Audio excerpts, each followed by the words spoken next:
The Nkumas ate a rotting buffalo for 2 weeks, well, like 4 days. No, there wasn't dead buffalo. Yeah, and then the Birminghams came and chased them off. But they came in, actually that was pretty cool. Scott was with them, and you just saw that one with a black eye come running out of the bushes in the mist. It's nice.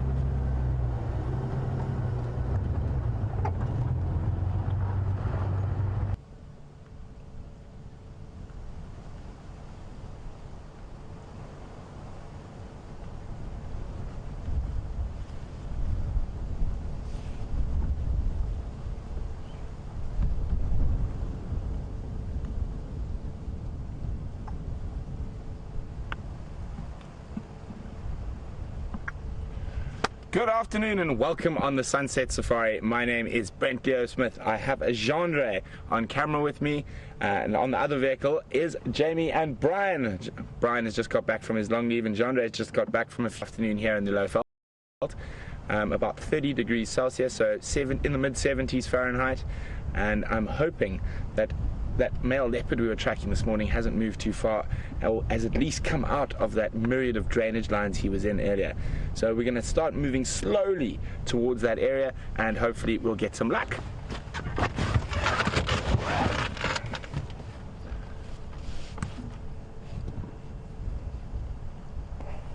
So even though it's a little bit cooler than it has been in terms of actual temperature, it feels much hotter today. The real muggy humidity that those low clouds this morning have created.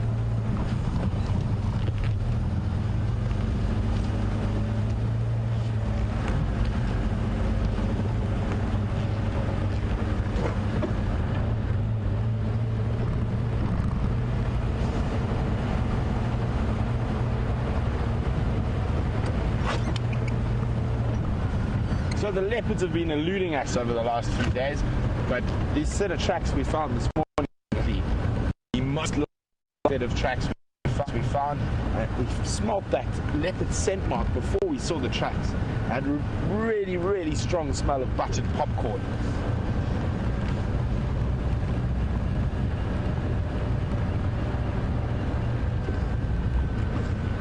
And we had such a fantastic start to the morning with those wild dogs. And hopefully the afternoon and sunset safari have just as much fun in store for us.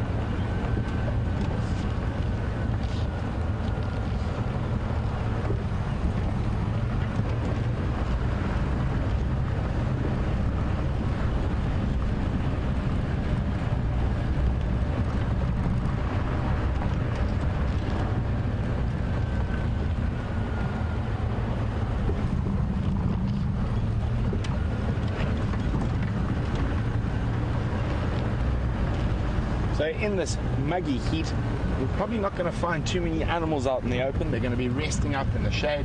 The ruminants are going to be chewing the cud somewhere nice and cool. The only thing that might possibly be moving around quite a bit in this heat is elephants. So maybe we'll be lucky enough to chance upon some of them on our meanderings. I'm going to go past the old water pump, the old banger pump.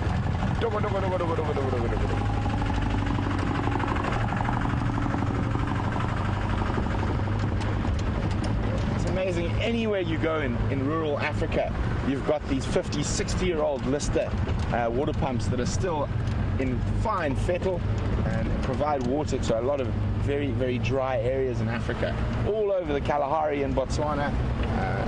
Oh, hello. Hopping ahead over the bush, we have a giraffe feeding on a buffalo thorn. You can hear the oxpeckers warning the giraffe that we are around.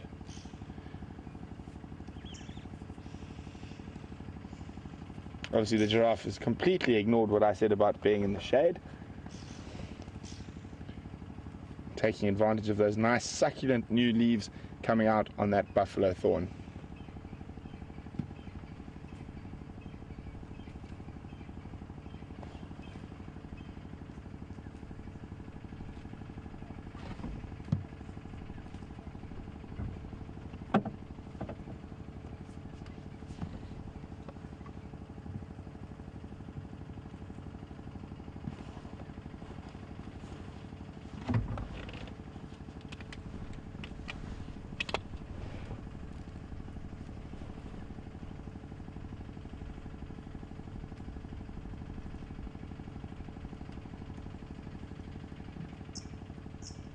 Here we go, that tip, tip, tip.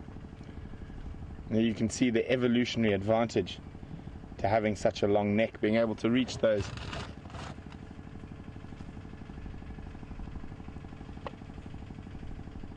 tops of the trees.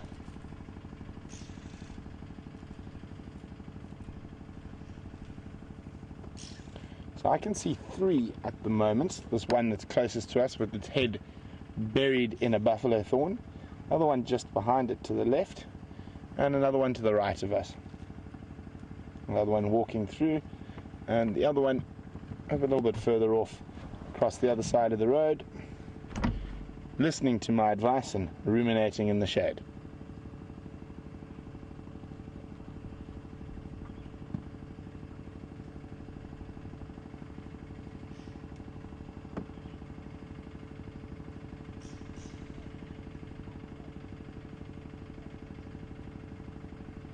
So, there we go. Chewing the cud, you can see that sideways movement of the bottom jaw till she decided to have a look at us.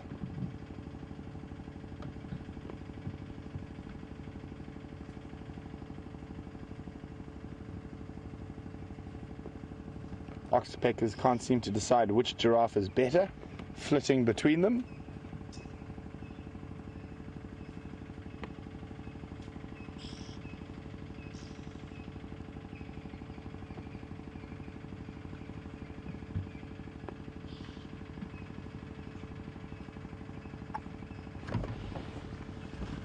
So we're going to try sneak a little bit further forward. Hopefully she won't move. I don't think she will. She looks very, very relaxed. And maybe we can get a little bit of a better view.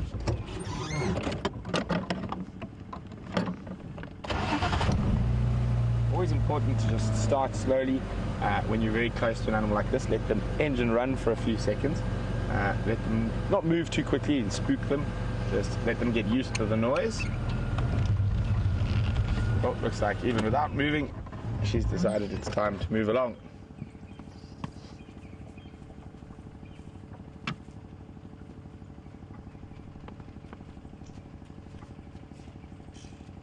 She has certainly got a few oxpeckers on her neck. Wow!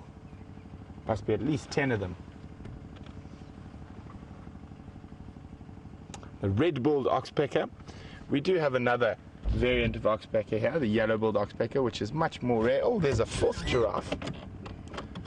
And that's a big bull giraffe. The ones we've been looking at are females.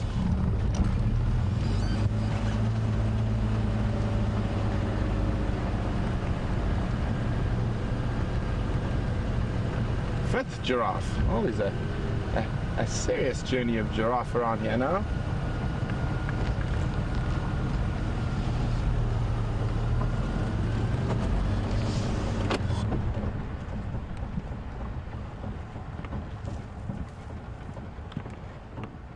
Nice way to start with afternoon traffic.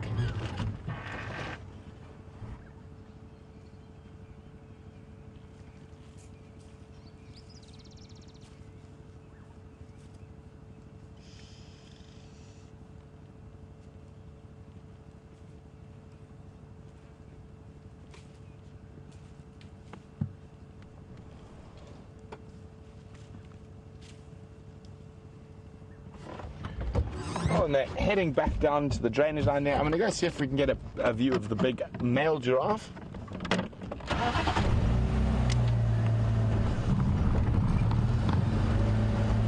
He was striding up ahead on the right.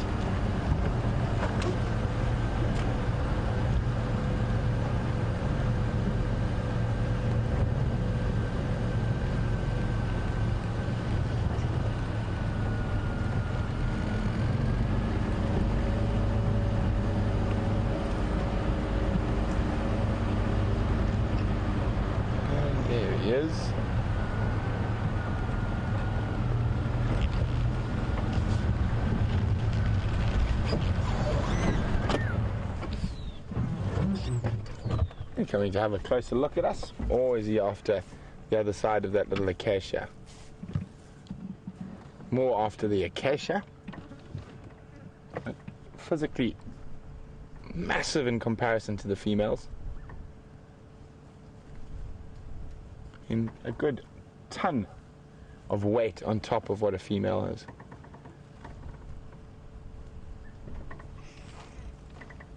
You can see there that bump on his forehead when he turns to the side, and a bit of scar tissue from fighting. It's a very hard callous bone that he will use in tandem with his horns to swing and bludgeon other male giraffe for mating rights.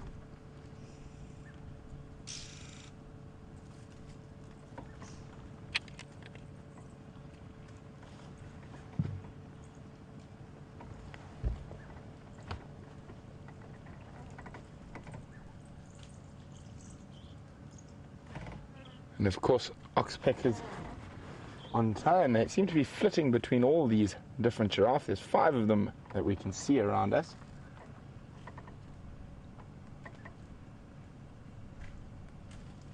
You can see on his neck there. And quite often when you approach, oxpeckers will go to the back side of that of a giraffe's neck and peer over at the potential threat that we pose.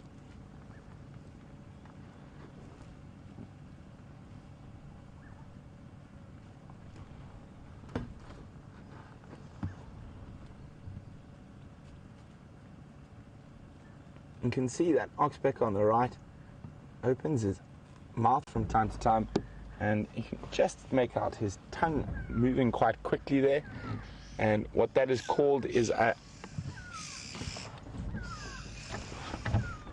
Okay, we can hear great go-away birds alarm calling. And just judging from the way they all reacted, the oxpeckers reacted to it as well. I'm guessing there's a bird of prey somewhere in the air.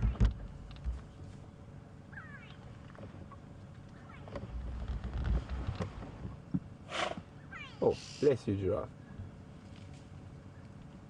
Oh, you can see the inchworms, well spotted by Gendre, that are hanging from silk all around that giraffe's head. So little inchworms producing silk to move around from the tops of the trees down to lower. Obviously the giraffe is causing a little bit of havoc in their lives at the moment.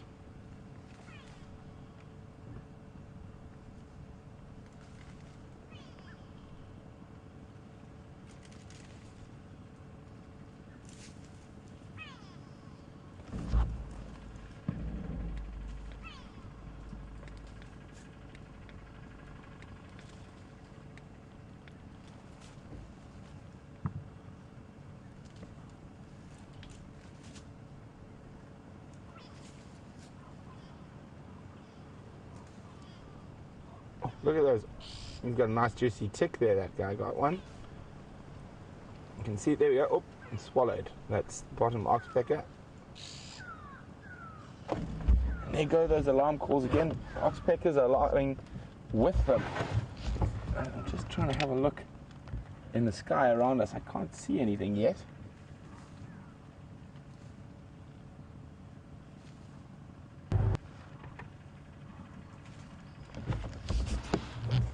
And as we can see, they really are enjoying this feast of new flush on the trees. And Miss Jen from Dallas in Texas is wondering, do they get any moisture? Yes, they do, Miss Jen, but a giraffe will also drink when water is available as often as possible.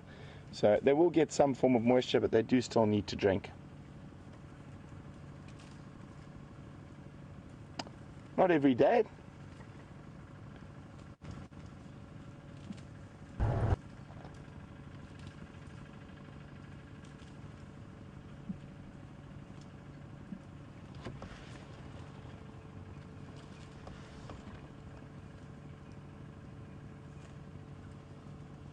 So he's moved on from the acacia. He's now feeding on the red bush willow that is next to it.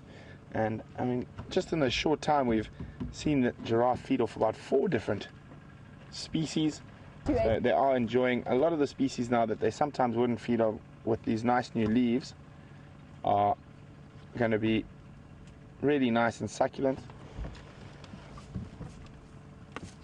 And another two crossing the road in front of us. About to cross right now. Oh, and off they go. So still 5. It's the same 2 we saw a little bit earlier.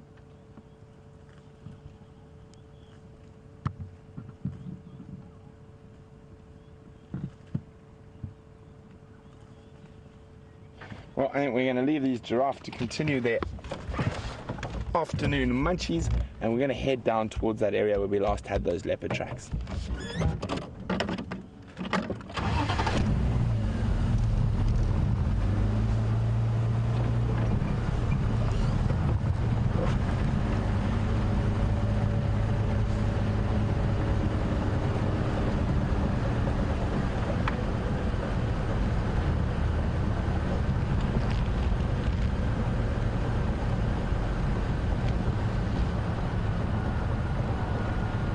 Nice way to start off on a really hot summer's day.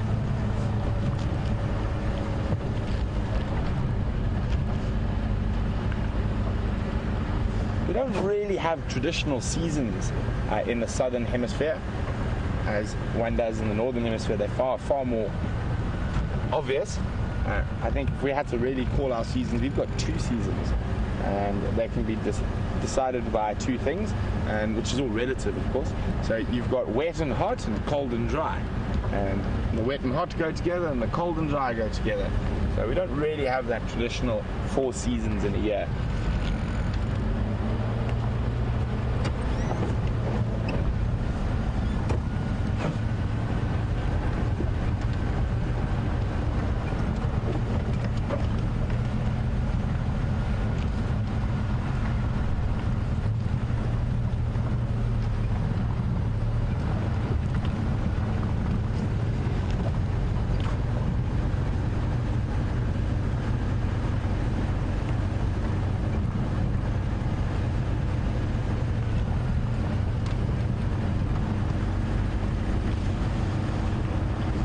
As we depart from those giraffes, we've got a very good question from Ashley in Missouri, who wants to know what ages are giraffes sexually mature at. Well, Ashley, to be honest, I'm going to have to have a dig in my book just now when I stop and have a look. But if I had to hazard a guess, and this is by all means a guess and not 100% fact, I would say the males are probably not going to, even though they might become sexually mature at a younger age, I don't think they're going to probably get any mating rights before they're over 10 years old. Giraffes are quite long-lived. They live for about 30 years in the wild. And I'd say females probably also 6 years old, between 6 and 8 years old, and males after 10.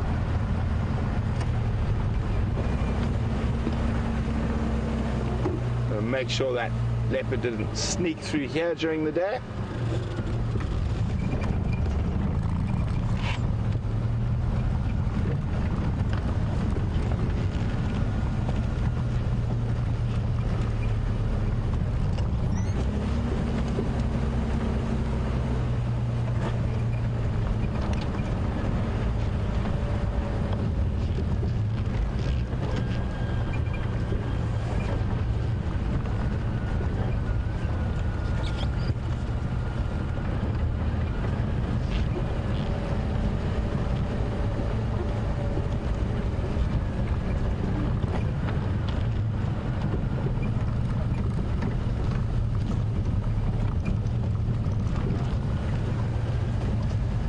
With the huge amount of elephants we've had around at the moment, there's a lot of trees down over the roads, and I'm sure that the tractor guys are going to be out soon to sort those out. And speaking of that, we actually have elephant tracks here on top of our tracks from this morning.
we're checking on the edge of this drainage line and any deep shade at the moment, and hopefully that leopard has wandered into a more accessible area than he was in this morning.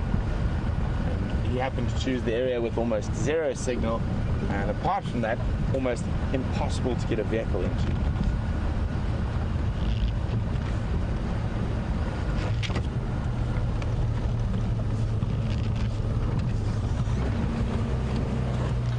Check carefully for tracks here in case he came out during the day.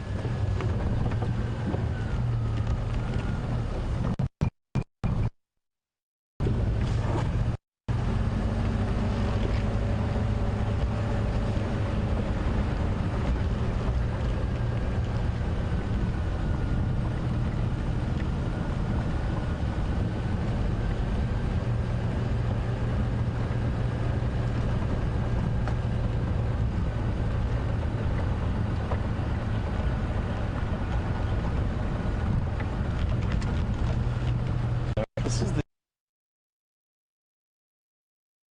east of us.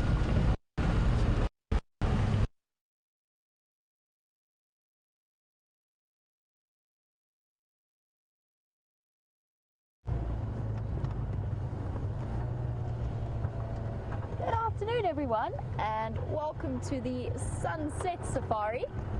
It is bakingly hot, and I have Brian back again from leave on camera with me this afternoon, which is a joy to have. Now, you may or may not have heard me filling in Brian on all of the events that he's missed out on over the last 2 weeks. And if so, then you've certainly had a behind-the-scenes glimpse over the last 2 days.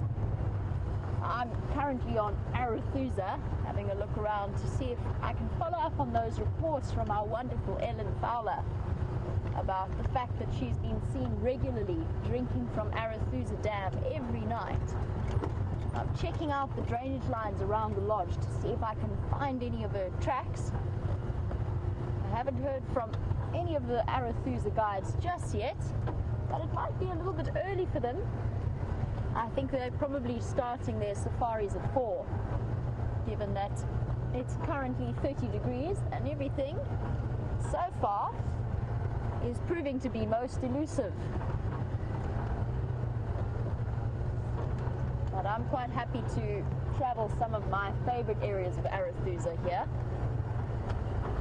There's so many beautiful drainage lines around us.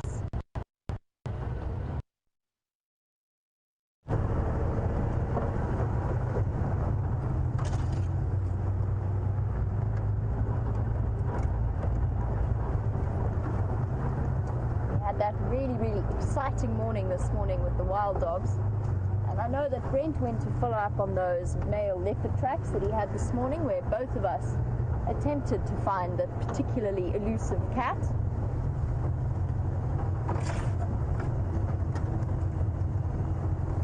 And I've been going through something of a little bit of a leopard drought over the last few days personally, but I have a feeling that this afternoon is the day. We're going to find Shadow and see how she's doing. This is one of her favorite spots to be in, or it was when I last saw her. She was forever hanging out in the thick tambuti thickets of these drainage lines, and it's the perfect place to be on an afternoon like this afternoon.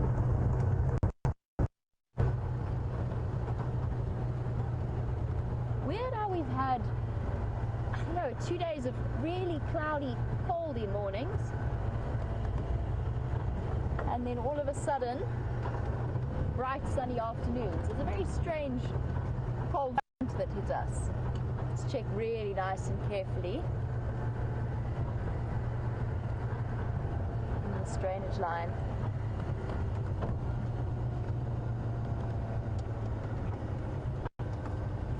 Keep your eyes peeled for shade, because that's what's going to give them away. The little flick of white on the end of her tail as well. That's what I'm looking for. And if I were Shadow, I would be lying somewhere there in that nice comfortable patch of sand in the shade. Maybe with a little bit of breeze to keep me cool.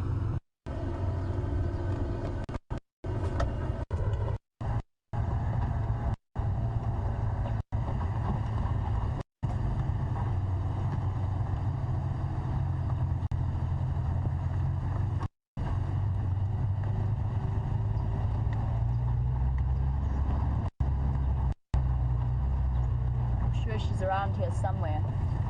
Now this morning we spoke a lot about the sort of, well, everything to flow into the spring theme, from very pregnant looking nyalas to that baby nyala that was running around like a lunatic and having a great time. We also spoke about some of the birds that are starting to put on their displays. And this afternoon, I think Brent said he heard it this morning, but this afternoon I heard my first red-chested cuckoo calling. They're not migrants, they're always around, but they're completely silent during winter, so you hardly ever see them.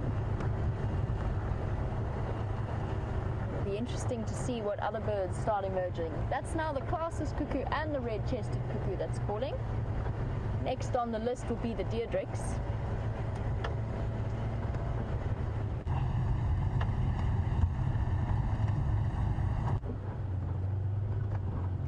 I think this might have been where I last saw Shadow a couple of weeks ago. No tracks and no signs of her this side, so we'll just have to go to the other side of the lodge and check the drainage line there.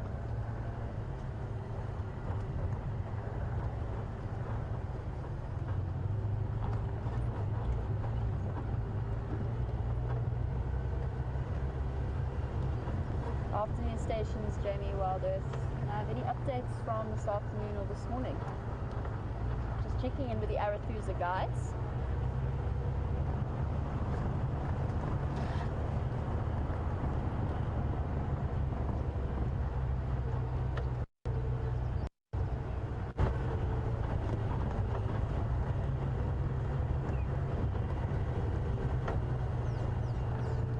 Copy that, thank you. I don't know if you know the last position that Shadow was seen in.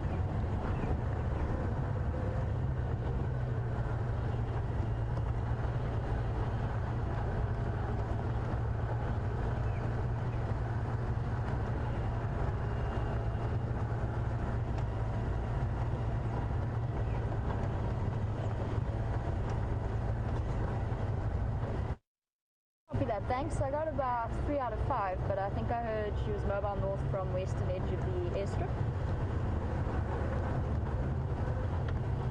Awesome! Well, we do have an update, and we were in exactly the right area, so I'm just going to go and have a look at the dam, see if she hasn't popped out here somewhere, and then we're going to go back towards the airstrip and see if she was there. This is an update from this morning, so I'm hopeful, because it's been so warm, that she's gone to lie down somewhere in that guari thicket on the western edge of the Arathusa airstrip. But this is good news, it gives us the starting point. But I'm at the dam now, so I thought I'd just poke my nose in and see how everything's doing in here, including those adorable little goslings. I know that Brent was here yesterday afternoon, so I won't spend too long here. But just a nice view of them.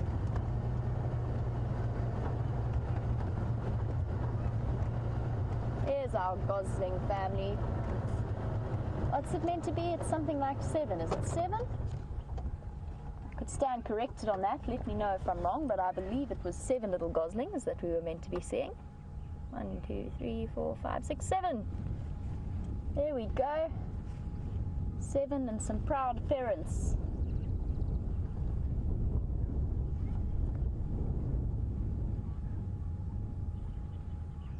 What amazing parents they have been. Must be really difficult to raise a brood like this and keep them safe. I'm not sure how many you saw originally when the viewers first picked them up on the dam camera, but they've done well to keep as many as they have. There's so many different threats around here. Anything from a monitor lizard to a bird of prey. These parents have to be constantly vigilant.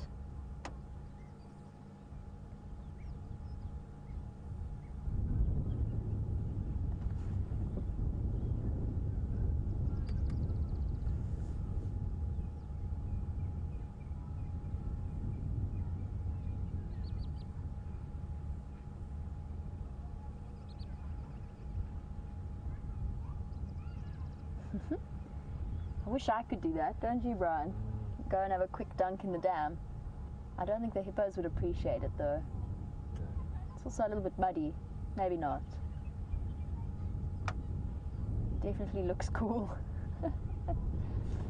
going to take this opportunity to down about 5 liters of water. Bear with me for a moment.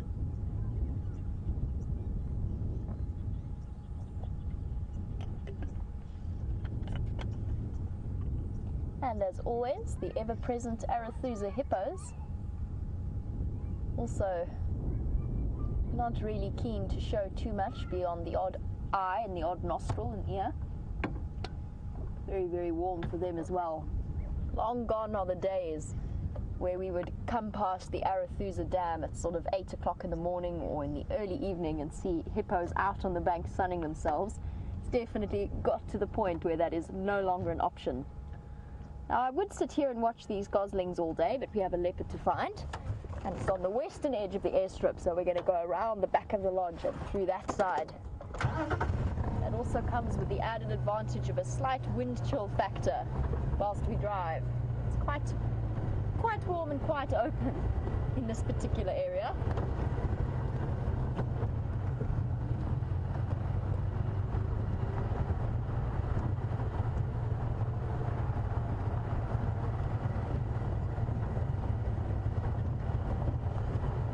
Brent and I did another vehicle swap this afternoon. Since we did a rather incomplete one in our rush this morning to try and get to the wild dogs, there was a bit of chaos. And unfortunately in that chaos, my bird book is along with Brent. It's gone along with Brent. So I'm without a bird book. And we can be guaranteed to spot all kinds of obscure birds. Maybe not these guys though, they're not too obscure. These ones I got.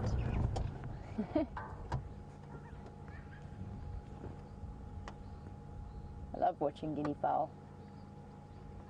And they're also panting. I noticed a group of Shelley's Franklins when we were heading out this afternoon. And they were panting away. And I think these guinea fowl might be doing the same thing. Just desperately trying to cool down.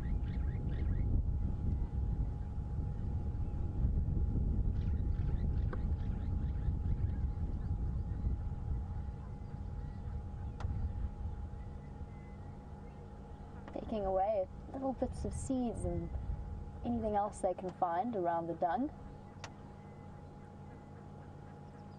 Oh, we have a standoff. Looks like we're going to have a standoff with Sean. I don't think it's one I'm going to win. We'll back down.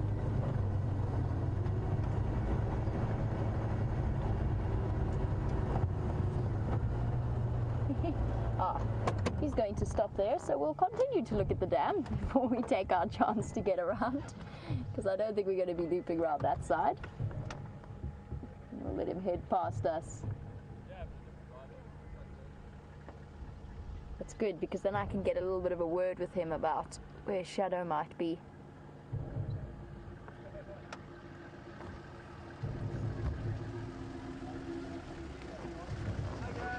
How's it, hi guys? How's it, Sean? How are you? Wow. We're on a mission to find Shadow.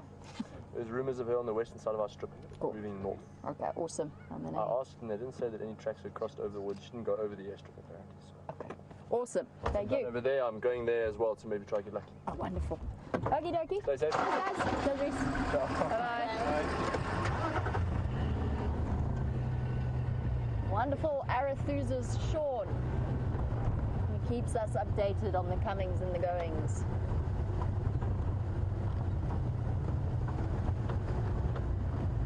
But there definitely wasn't room for two vehicles to scoot across the bridge here.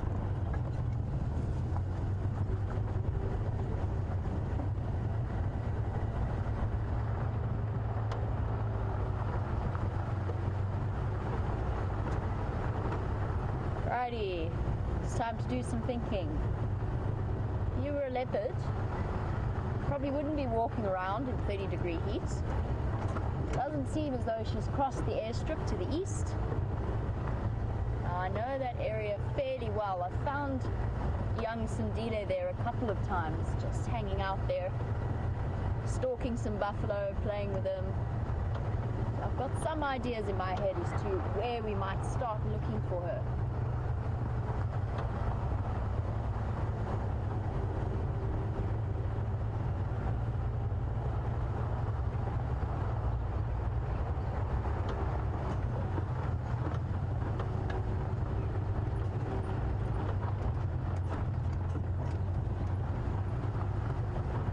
waving hello to some of the lodge staff members. Since all the guests are out and about, it's time for them to do the quick cleanup of the lodge while they're gone.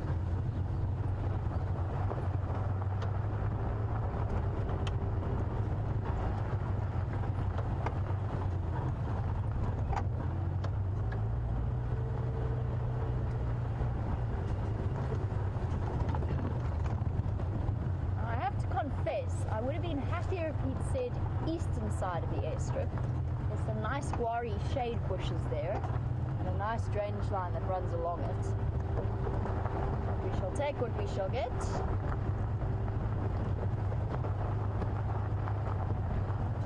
And either way, by the sounds of it, she's been quite a regular visitor to the Arathusa Dam. So if we don't find her here, we'll find her there.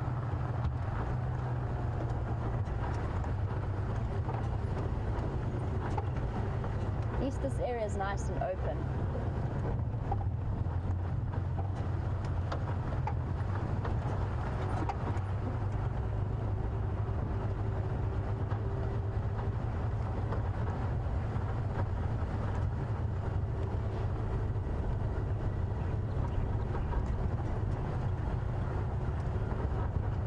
I wonder if this breeze is bringing the rain that we really, really need.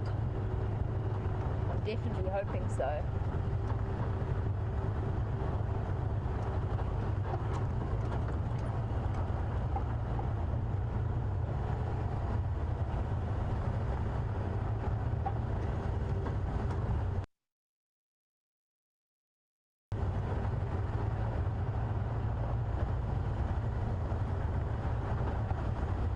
Now, this is the road, unless I'm very much mistaken. Ooh.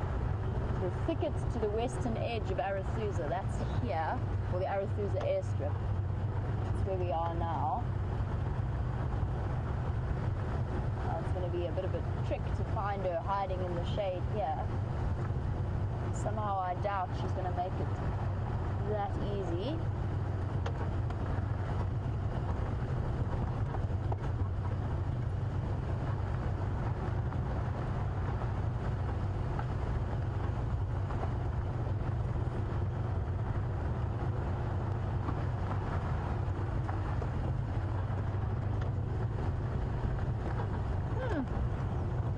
Slope I've seen all afternoon. No, stay there. I want to be in the shade. Oh, very inconsiderate impala. I bet you guys know where the leopard is.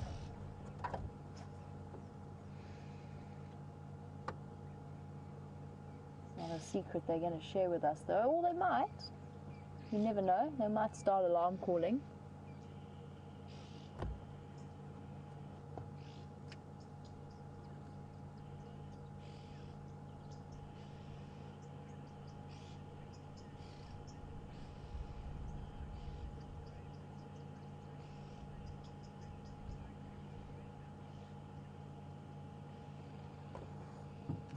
I know that Brent has been scouring the area where we last had those tracks of that leopard. So I think let us head across and see what he has found. And I'm going to be scouring the area for my particular female leopard. And I will catch up with you a little bit later.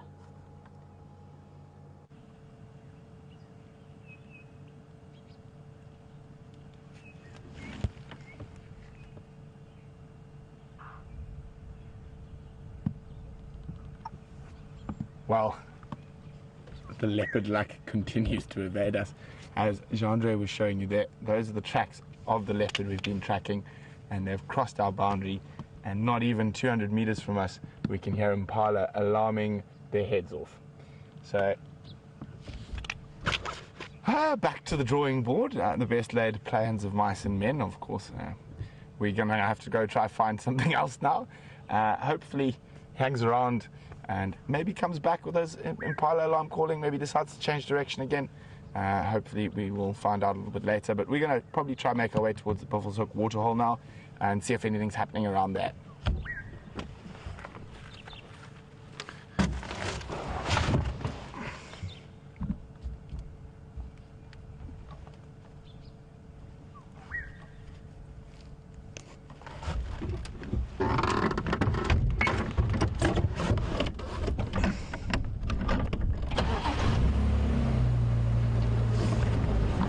sometimes that's the way the cookie crumbles. Sometimes we get the trucks coming in. Today they came in and went out on the same day, in very nearly the same spot as well. But we shall continue our endeavors, see what else we can find. So the alarm calls are probably 200 meters to the east of us here.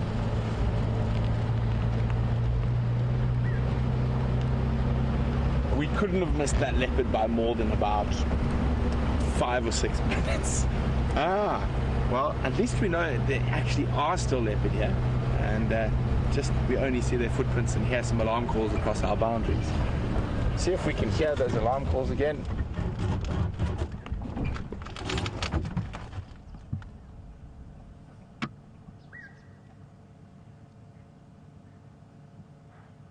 Here we go. Due east from us. Not sure if you guys are picking that up on the audio.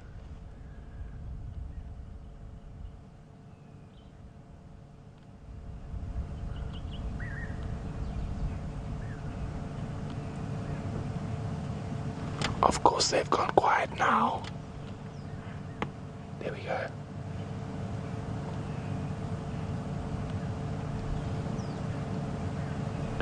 Could be quite difficult to hear with this wind.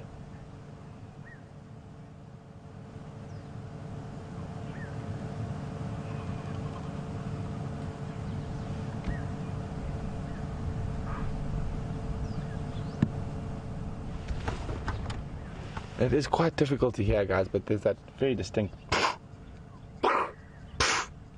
of impala alarm calling at a predator.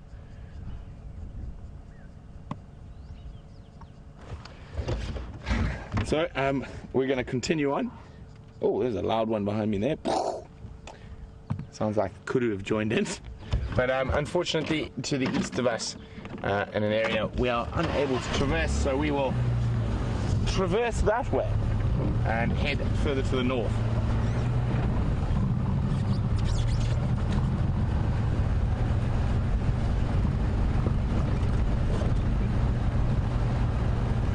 After that cloudy, muggy morning, we've got such beautiful blue sky this evening.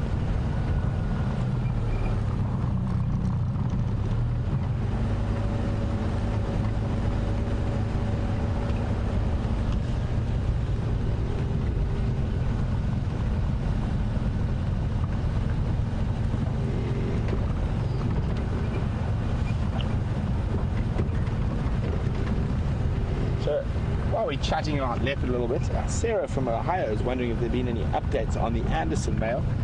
Sarah, I haven't heard any. He hasn't been around Arathusa or other areas like that, so I think he might be further to the west at the moment.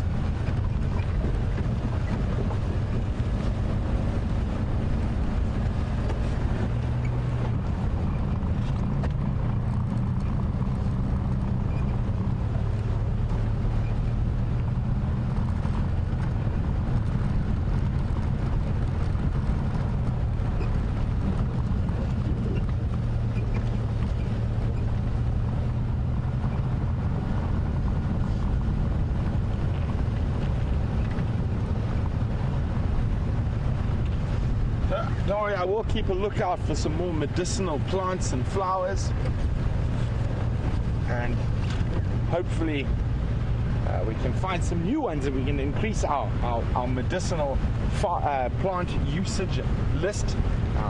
What did Jamie call it the other day? Our pharmacy of indigenous medicines. Oh, and there's one that we have seen before. It hasn't got a flower yet, but let's see who can remember which plant this is.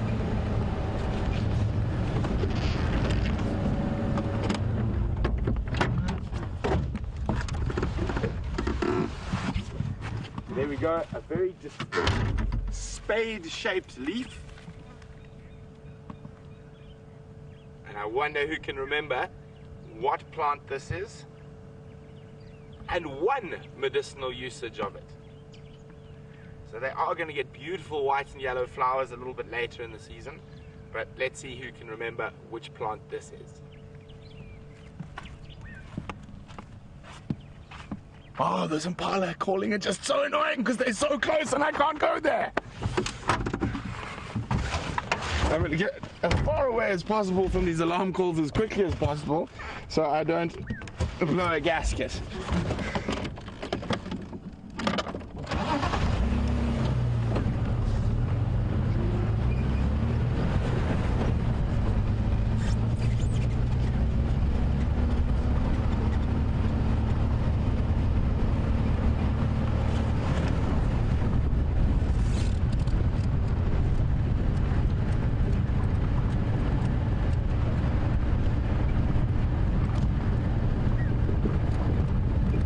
So hopefully there'll be some ellies frolicking in the water to ease my pain of those leopard tracks crossing.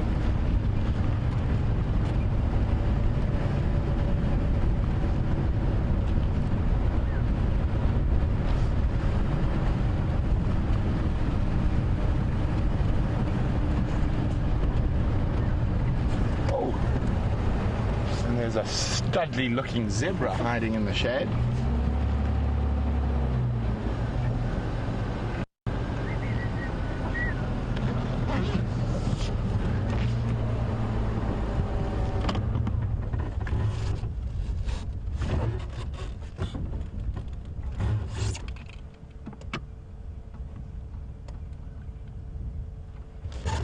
So a male zebra stallion, I can see that just because of the thickness of his neck and general body size. I wonder if there's some ladies around there. There might be.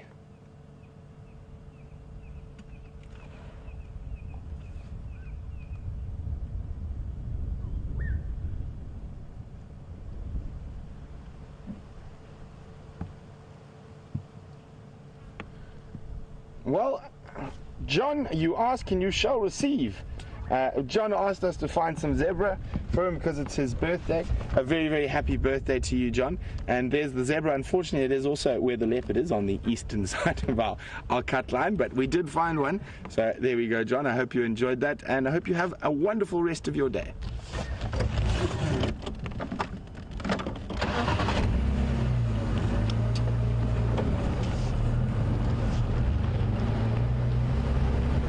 Look out for a few more, hopefully a little bit more accessible and visible.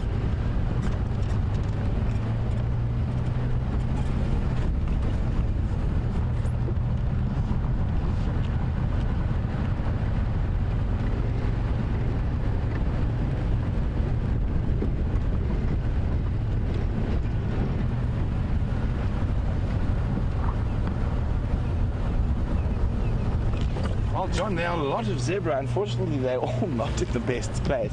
They're quite far from where we are, and they are all in deep shade at the moment. You see that?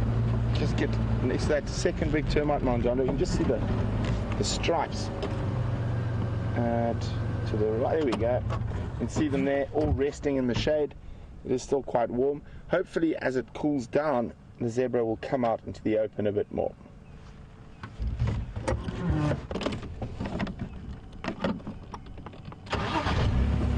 So I think with this heat, I think a waterhole is a good idea. So we're going to try and get down towards Buffelshoek waterhole as sharply as possible. And I'm hoping one leopard leaving will mean another leopard coming in.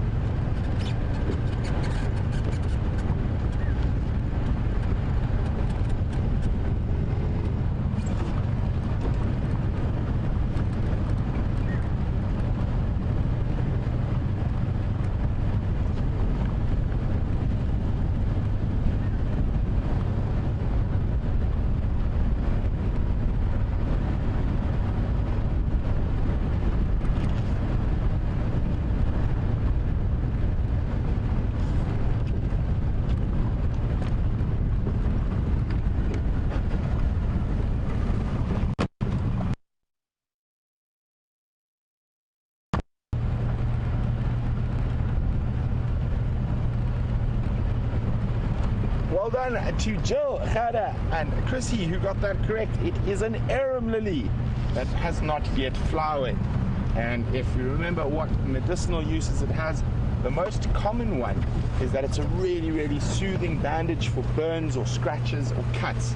And the leaf, that nice big broad leaf, is generally boiled in milk, if with not milk, with water, and then placed upon the wound, and it causes, there is some sort of antibacterial effects, but it is also very soothing, and it helps to stop the pain and the itching. So also probably a few little, oh, I can't completely blank on the word there, anesthetic, not anesthetic, what am I thinking of, Jean-Ray? Sorry? No, not antihistamine. Numbing. Anesthetic. It is anesthetic effects. There we go. Getting myself confused here. I have been severely brushing up on my medicinal plant knowledge. You seem to lose it for a little bit during the dry season when there are not so many around, specifically the medicinal flowers. So always good after the first rains, whip out the old books and just have a quick peruse over them again.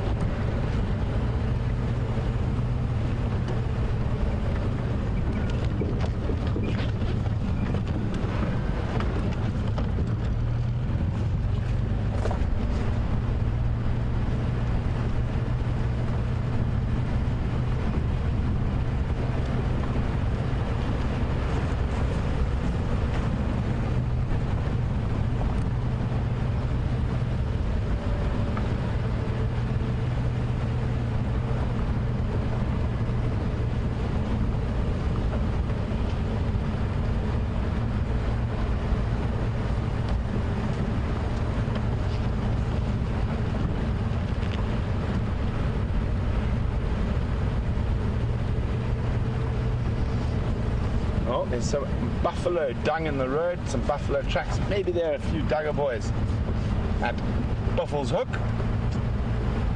Quite aptly named, because we do find buffalo bulls there quite regularly. And Buffalo's Hook means buffalo corner. And oh, female waterbuck just scampered across the road in front of us.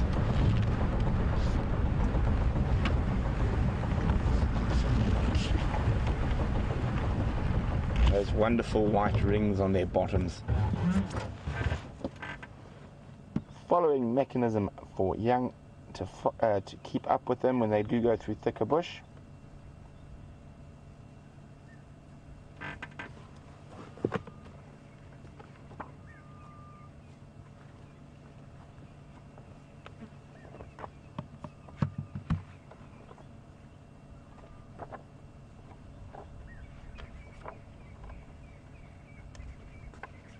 Oh, pretty lady. They always look so fluffy. So they've got a very interesting fur structure in comparison to most antelope that we see in this area. So most antelope, their fur is a solid piece of keratin, whereas waterbuck is actually more closely shaped like a porcupine quill. So it's a quill, it's hollow. And they also use that gland on their neck, and they'll spread sort of very waxy, smelly substance. It's one of the few antelope you can smell quite easily, and it gives them a sort of a waterproof coating. Now, the only other antelopes that have this sort of quill-like fur structure live in the desert, and for the complete opposite reason. They have it to be a little bit more waterproof, and things like oryx or gemsbok have it to try help counter water loss. So it's amazing, very similar design, but for two very different reasons. Oh, and they're off into the thickets there. And just a quick reminder for those what the arum lilies will hopefully look like when they flower. Here we go, beautiful big white flower, and little yellow. Oh, elephant! Right in front of us. I just heard the branch break. We'll have a look at it now. There we go. It's amazing how quiet these big animals can. I just heard a funny little sort of foot shuffle and looked up, and two ellies just appeared in front of us. And we'll go have a look at them now. And then just remember that spade-shaped leaf. You can see it's very distinct. There's very, very little else out in the bush that has that spade-shaped leaf, in case I decide to test you again. Let's go look at some elephants. Oh, isn't that nice? We stop for a water break and a look at a picture of a flower, and we get some pachyderms. Hopefully on their way to the Buffelshoek waterhole, not having already been there and moving out.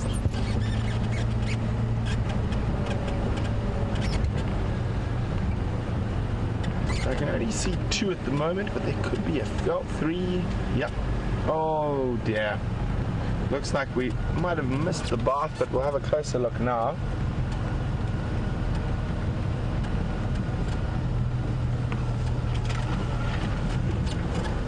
Well, maybe not. Maybe they still might make their way down towards the water. Hello, little boy.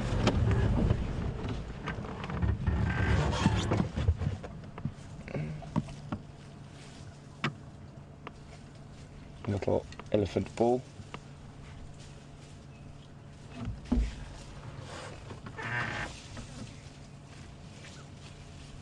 He's going to come give us a sniff.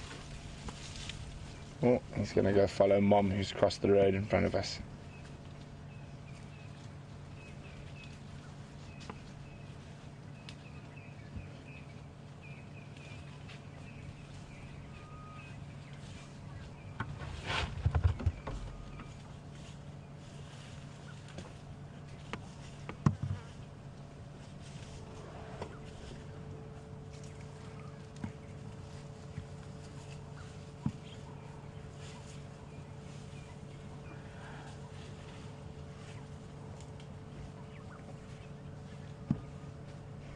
Off after Mom. We've still got a couple more to the left of us. The young cow about to come a bit closer to us now. Hello, young lady. And we see that displacement behavior that elephants use quite often. They'll lift their heads, but they'll... Oh, she looks like she might... No, head shake? No. And then move away at that oblique angle. So they try pretend like they're not too scared of you and they're not running away from you, but they still always make sure they're actually putting distance between you. It's a very, very funny thing that ellies do, especially the young animals that aren't as relaxed as the adults. Even the adult females do it from time to time, but it is very, very interesting behavior. It's sort of a little elephant quirk, as you will. Fork-tailed drongo following us. Oh, off he goes. I just caught the movement out of the corner of my eye.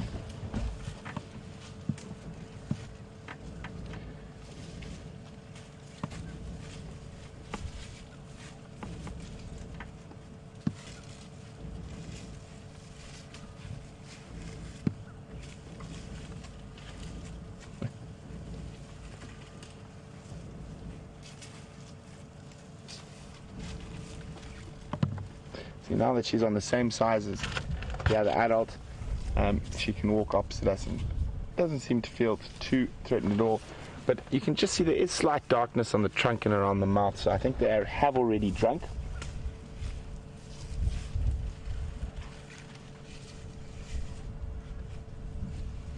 So we know where these ellies are, so we can definitely come back to them. I just want to shoot down to the dam in case we can catch some drinking quickly.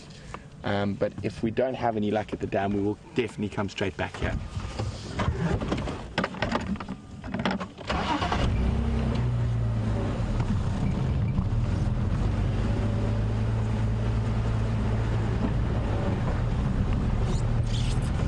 And there's some more spread out through the bush on the right, but I am hoping we can catch some at the waterhole. It's not very far, probably 300 meters.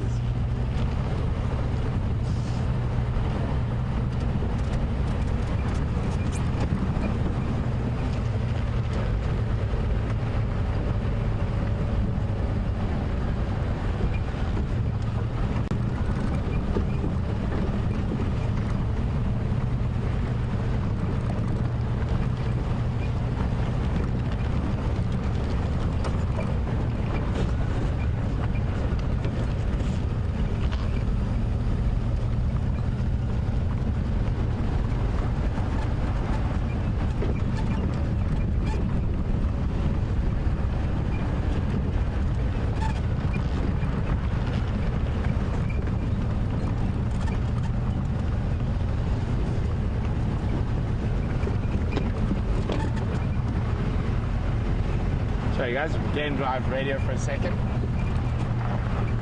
Last station go again.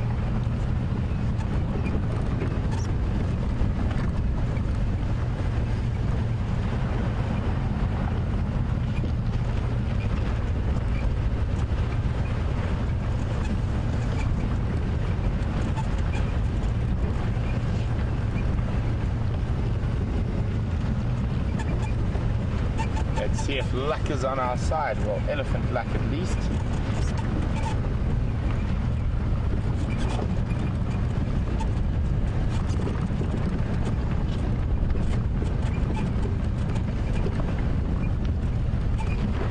No, buffalo at Buffalo Corner.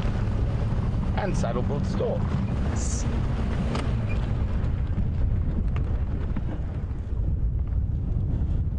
Last time we were here, we actually saw the male saddleboard stork, this one here. I catch it and swallow and eat a tilapia. And we'll see when he turns his head, those little warts hanging off the bottom of his jaw, which denote his sex. Also a dark eye, where the female lacks the warts and has a yellow eye.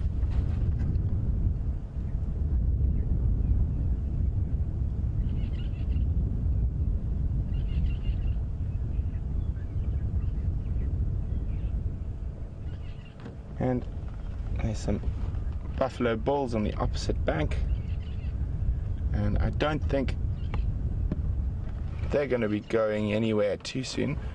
Chandra, do you see that dust behind the buffalo?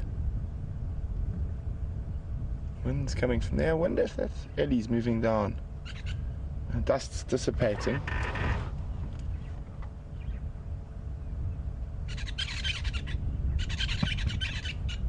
But these guys, the saddlebolts and the buffalo, I don't think are going anywhere. But those elephants are on the move. So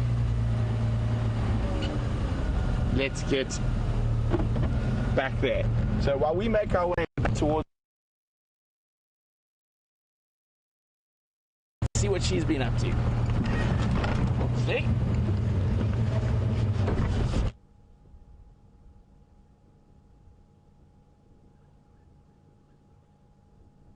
And there might not be elephants at Buffelshoek Dam, but there is a family of warthogs that have just popped out of a pan at the airstrip. And they've definitely been enjoying their afternoon on a Saturday, rolling around in seep water and mud.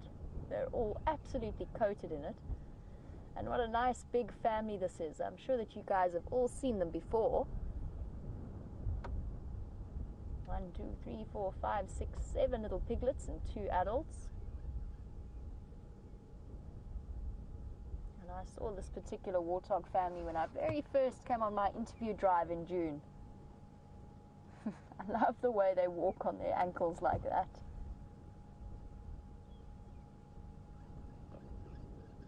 Snuffling away. It's almost hard to imagine when we look at what they're snuffling around at, that they actually find sustenance to keep themselves well fed. It's quite incredible to think that. But somehow they do. They find the grass roots and the seeds and everything else that they need. And it's wonderful that they've chosen to stay and live at this airstrip despite all of the construction work that's gone on. They're still very happy little pigs.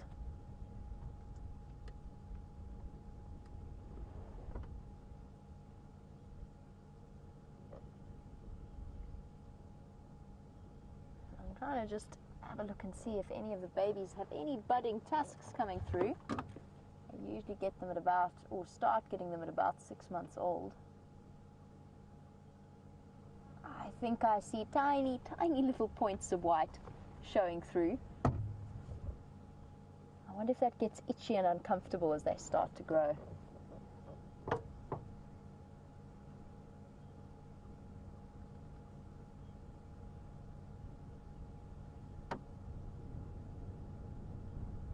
These moms have done very well, just like that gosling family, or the family of geese with the goslings.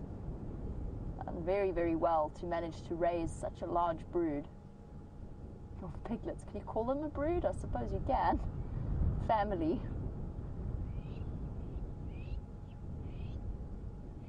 A sounder of warthog.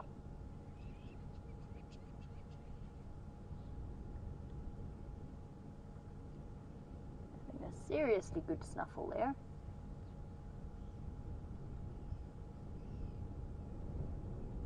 And one of my hardest questions that I got in a tracking exam once was basically the examiner went around and circled tracks, and you had to tell him sometimes it was just what animal the track was, sometimes it was just what sex it was, what species, which direction it was going in, what happened. And the hardest one I got, or one of the hardest ones I got, was a track left by a warthog doing exactly what these guys are doing, inching forward on their ankles.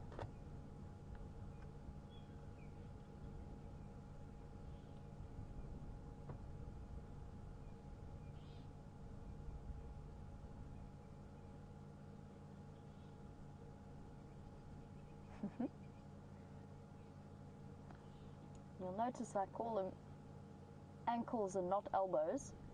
Their elbows are a little bit higher up on their bodies. And they've got those really extended metatarsals and metacarpals, which is why their ankles are so high up on their body, just like all other antelope and things with hooves. All animals with hooves are structured in that way. And it means that they're perfectly adapted for running, which I imagine must be quite important out here. I wonder if they don't feel really safe being out near the airstrip, because they can see any kind of threat coming from long away.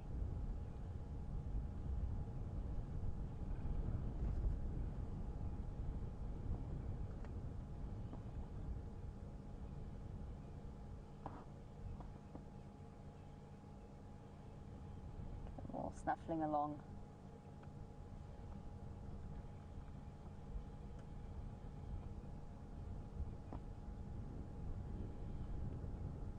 See how much lighter in color the manes are across the top of the piglet's back. It's a little bit difficult to see right now because they're covered in mud, but they are a little bit lighter in color than the females or than the adults, and that's just another adaptation to help keep them safe, similar to the way that cheetah cubs are fluffy. Helps to make them look more intimidating, especially with those side beards of white that are meant to imitate tusks and keep predators fooled into thinking that they're larger than they are.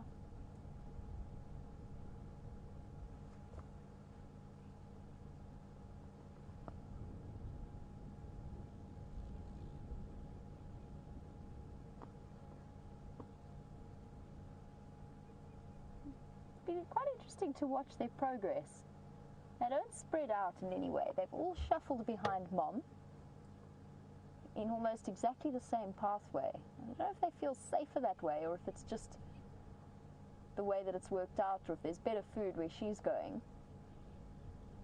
But they haven't spread out at all. They've all followed almost in a straight line. Not quite, but almost single file.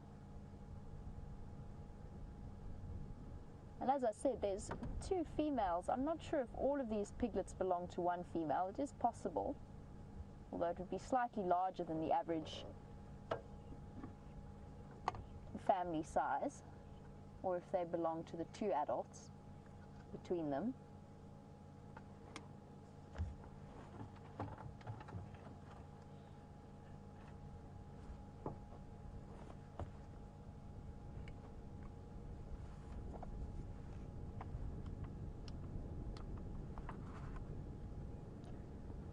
Let me just double check in my book what the average breeding size for a group of hippo would be.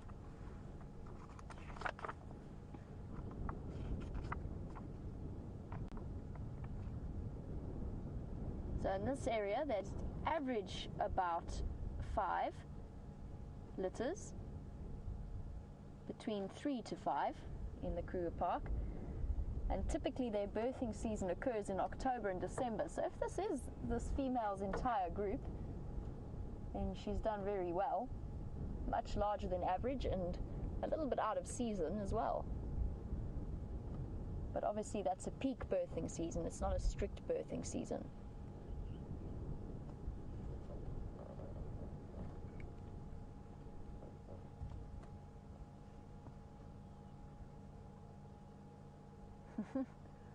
Oh well. Lovely to spend a little bit of time with these warthogs. They're not particularly big. That female's definitely not the biggest I've seen.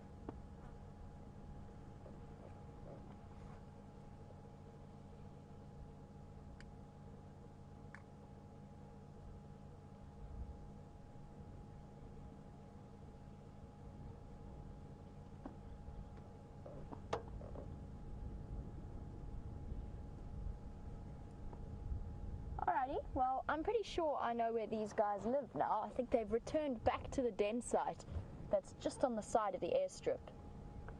And they seem to find that the perfect place to be and to hide.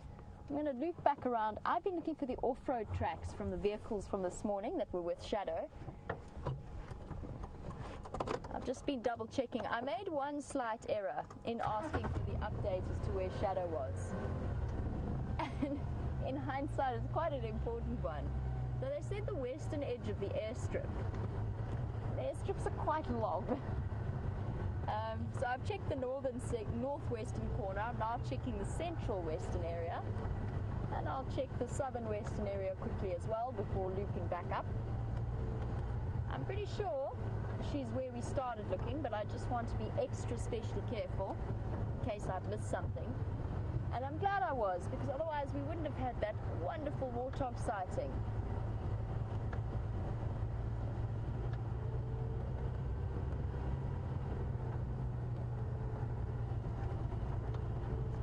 Let's do a loop. Because I'm pretty sure our boundary starts somewhere here.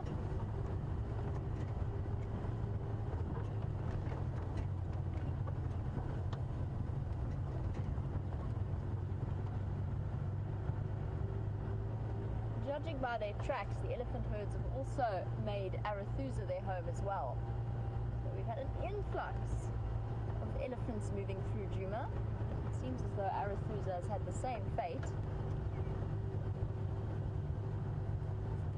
Okay, she was on a thicket on the western edge of the airstrip. This is sort of a thicket. Checking around here.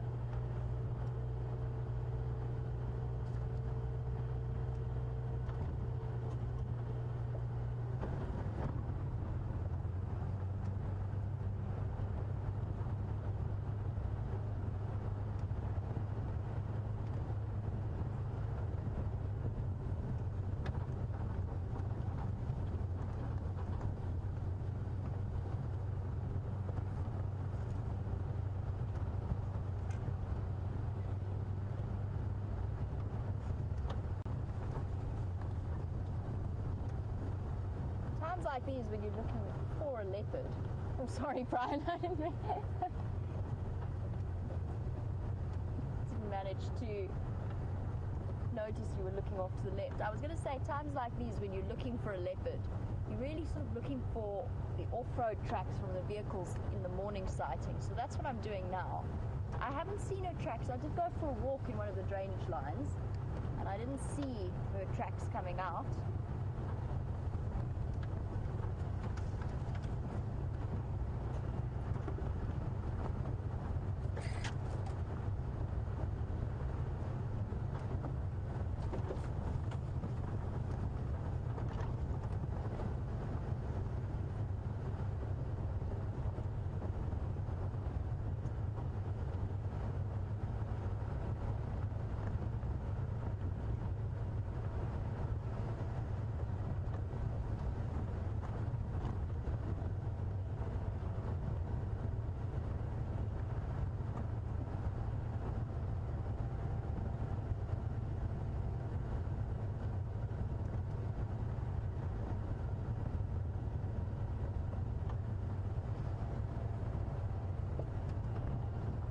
That I thought it was lovely that the warthog family has chosen to stick around on the airstrip despite all of the activity that's been happening around and about that area. And Kelly, you were wondering if maybe that is why they have stuck around, because there's so much activity, it makes them feel safer. And that's a distinct possibility. I think they just feel comfortable. Warthogs usually, although the Sabi Sands warthogs have been a bit strange in that regard, but warthogs usually adapt fairly quickly to the presence of people around them. You very often find garden warthogs around lodges and those sorts of areas. And that could be an offshoot of exactly what you asked. It might be that they do feel safer, because I strongly think that nyala often gather in gardens, not only because there's watered lawns, but as well as the fact that there's so much for them to, there's so many eyes to keep them safe. You don't often get leopards coming through camp and lions coming through camp. It does happen. Hello, giraffe. Let's go see the giraffe if we can. Just going to try and find a nice way in.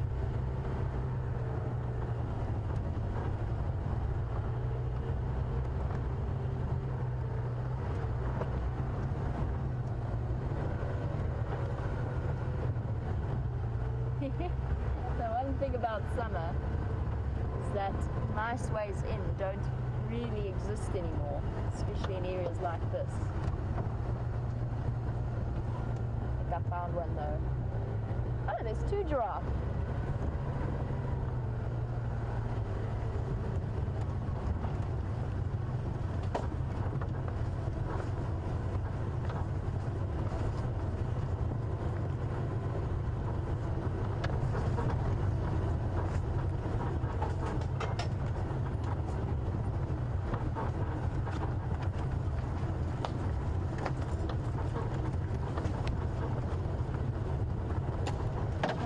Around. I'm trying not to make too much noise whilst I approach them, just because they're not going to like that very much.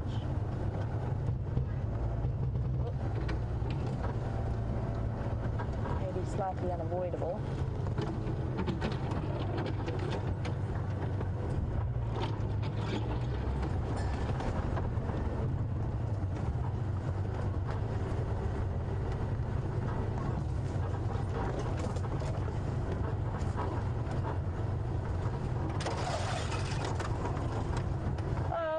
In this particular case, this is as close as our giraffe are going to let us get. Stop, giraffe. It's okay.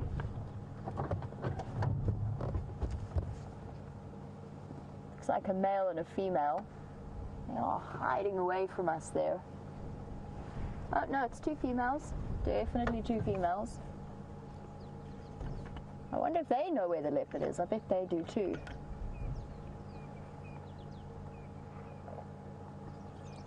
Animals of Arathusa are keeping secrets from us.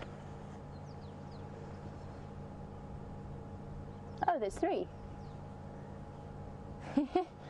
Believe it or not. I know it's kind of tricky to see, but there are three giraffes there.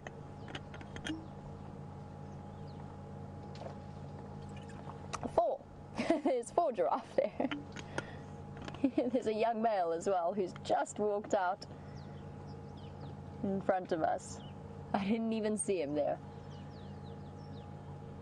You can see, because he is young, see if you can spot the beginnings. Oh, he's going to turn that way. That was not very inconvenient, mister, because I was going to talk about your ossicones and you've just hidden them from me. You can see, because he's young, he's got the beginnings of bald patches, but he's still got quite a lot of thick black hair on the top there, like a female. He is a young male.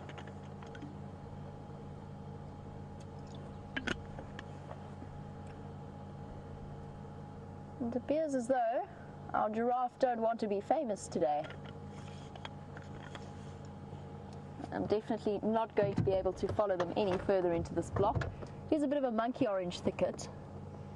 It occurs to me that this could be the thicket that the guides were referring to as well, given that there's so much monkey orange and sicklebush. But let's relocate ourselves back onto the road and start heading back towards the drainage lines that I started the drive in.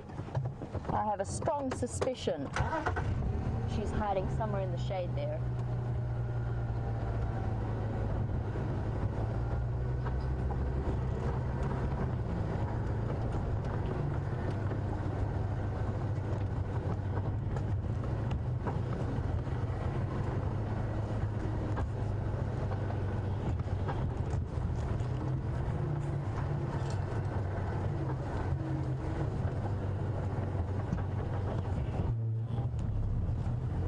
Bye-bye, giraffe.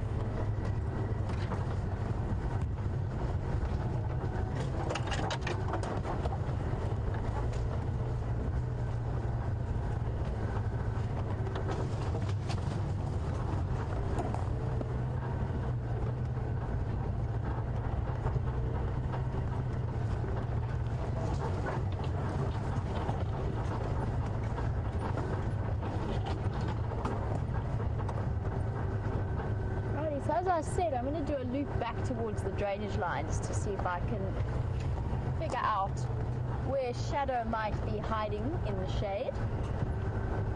I'm sure that she's there somewhere.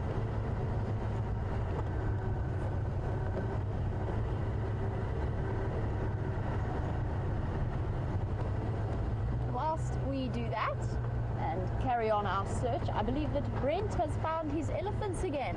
So let's go see what he's seeing with those thick-skinned pachyderms, and I'll be back with you a little bit later.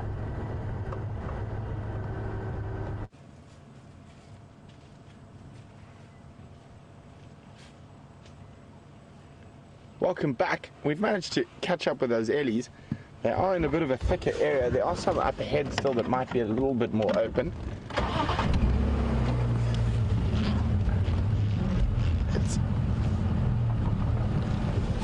Have a look, and even the elephants are taking advantage of the shade at the moment.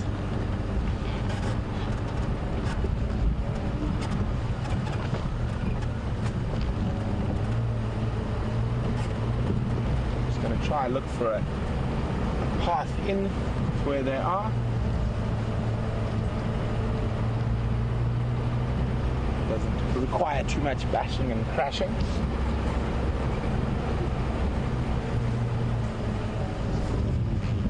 The ground up ahead is quite literally potted with holes made by elephants digging up round leaf teak.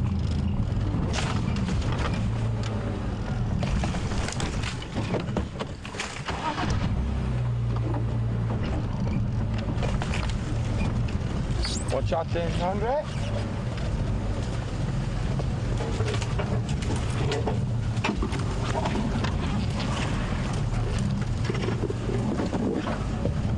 And elephants really love this round leaf teak. A friend of mine who guides in the Timbavati, he calls it elephant lollipops. And they'll often break off these very skinny branches, like that one over here on my right, and literally strip all of it. And it looks like when it's got leaves, this one here, when it's got leaves on it, it looks like a big green lollipop that the elephant's eating the stick of. And you can see this whole field of them all around us have literally been obliterated by elephants.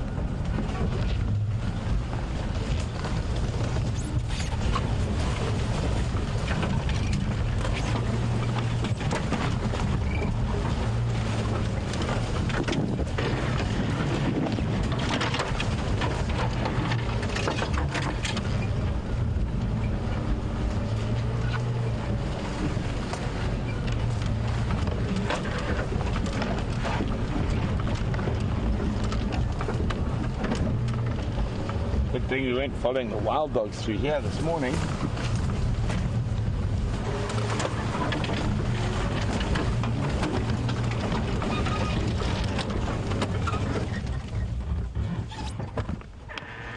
Hello, Mom. Female with the baby. She looked a little bit nervous as we got there, so we're just going to stop here, let her relax down a little bit before we try go any closer.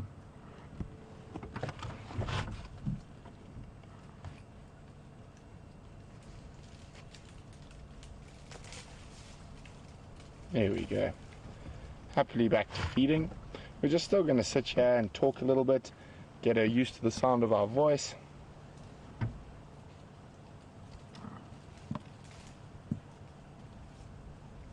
And if we zoom in on the back of that little Eddie's ears, we often talk about how the ears work as a cooling system, and you can actually see the veins and blood vessels on the back of his ear as he opens there, and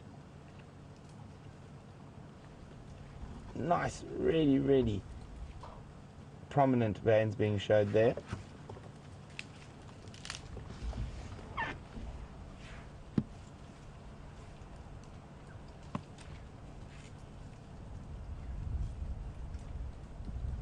And an adult elephant can pump up to about 8 liters of blood into those ears.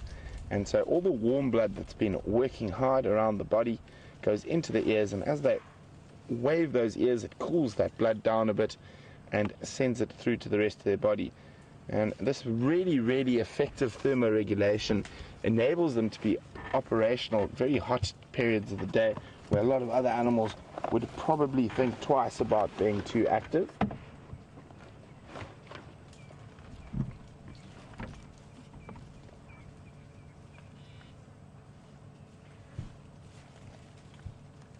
So one really nice long tusk there.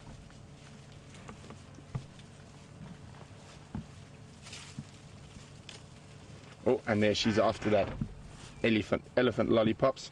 You'll notice even that young round leaf teak she's pulling there, oh, she's actually just going for the leaves, which is quite unusual. Normally they take the whole lot. Could be that the leaves have just started sprouting, so they're nice and fresh and full of nutrients.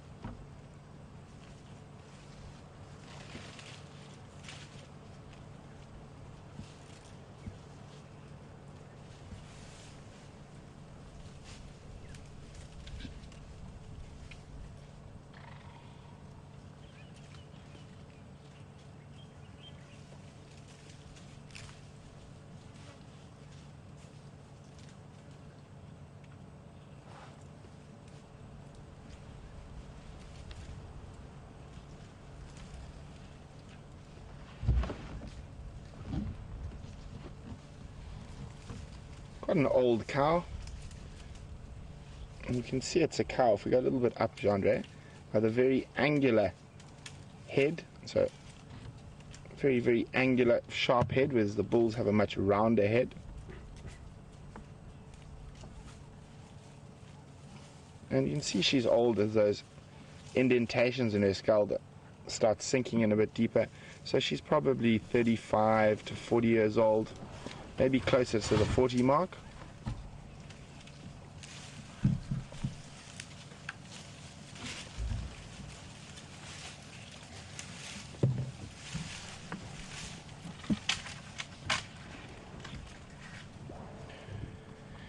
So they're moving off into some quite thick stuff now, and they did show a little bit of nervousness. So we've had quite a nice view of a couple of different elephants this afternoon so far. So I don't think there's any need to put more pressure on them. She does have a young calf and she is quite old, so we're just going to let them sedately meander off into the bush. You can see there's quite a few of them spread through this thick area.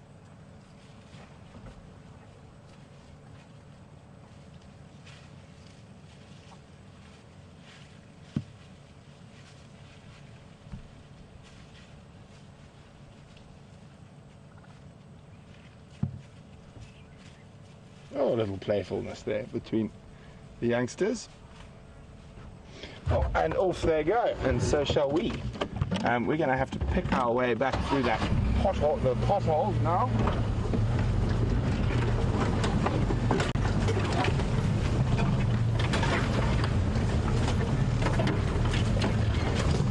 So the reason it's so potholed is the elephants have used their feet. Have a look down at this one next to us here, down there. They've used their feet to dig up some of the roots of the round leaf teak to eat, and that's why the area is so rough around here. As you can see, even though the teak is a very, very heavily fed on by the elephants, it still keeps on growing. And the elephants sort of almost farm it, and they keep it quite young and this sort of low height, and where it grows in profusion, you'll actually see that the ellies will keep it like it is here. There's this whole big area around us where all the teak is almost all the same size. So quite often there'll be quite a large sort of base root system underneath with all these young teak coming off, and that's so the teak could be much older than it looks just by the elephants constantly maintaining it. Whoopsie. Things falling out of my camera bag.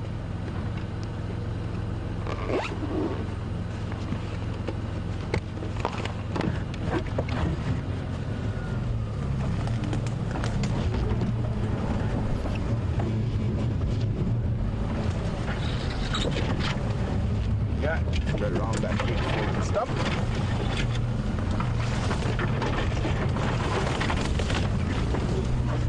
And into another one of those holes.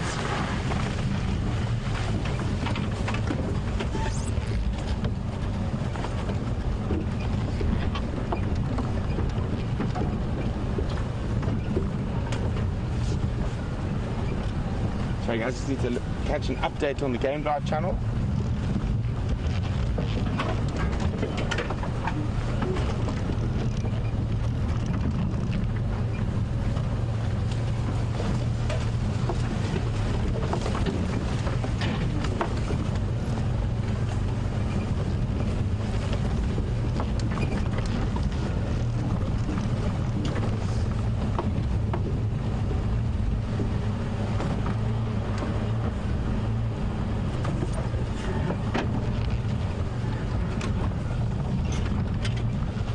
Okay, well, an update on those two male cheetah that were found to the north of us this morning. I was really hoping that they were going to move further to the west. It doesn't look like they have. So they managed to kill a kudu at about 9:30 this morning, and they ate quite a lot of it. Oh, more elephants. Lots of elephants everywhere at the moment. So what happened is that a group of about 100 vultures chased them off the kill, which is not uncommon with cheetah.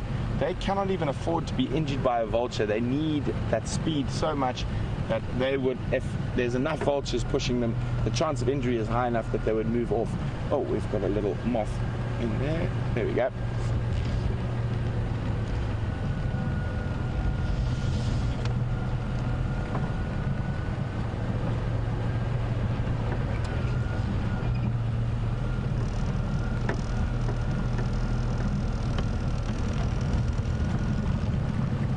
Like a young bull here on the peripheries,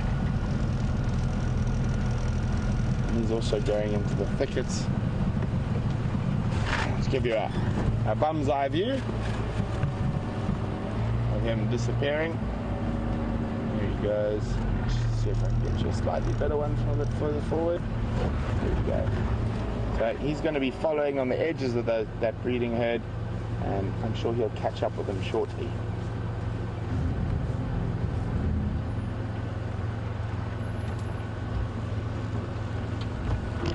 Goodbye, mister. I'm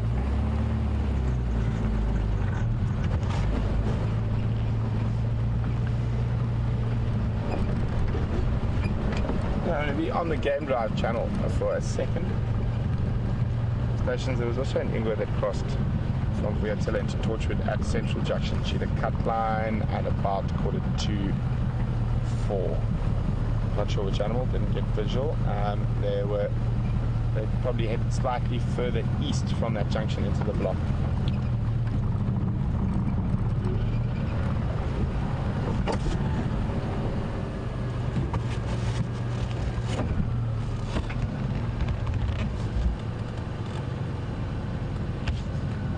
How's that, Chandra? Sorry, guys. I've just left in Ndlovu on Hippo Pools. I'm heading up towards Chitacatla, and then I head north toward the Buffelshoek boundary and west from there. What was that update to the west of Sydney's in the Manuleti?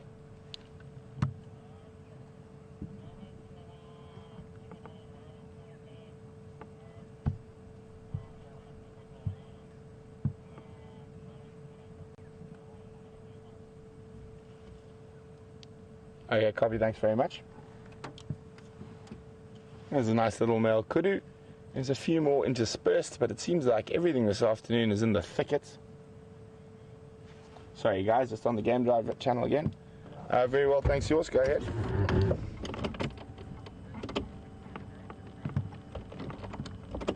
Copy, would be good to see you too.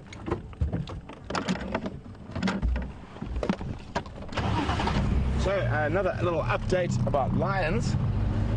As this interesting lion situation continues to unfold, no one has any idea where the Nkuhumas could have gone, but apparently just close to the Gowrie gate, the two Salati male lions, those two wonderfully big male lions that you saw with Scott, a while ago, just before I went on leave.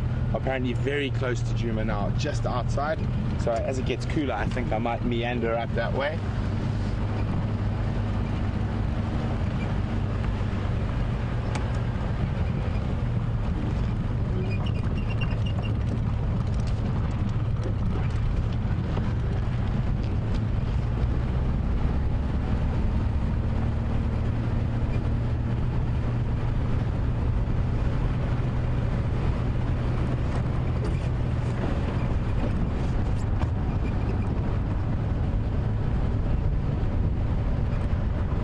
Temperature's coming down quite nicely now. It is still by no means cool yet, but I'm hoping it cools down nicely and some of the more interesting predators decide to start moving.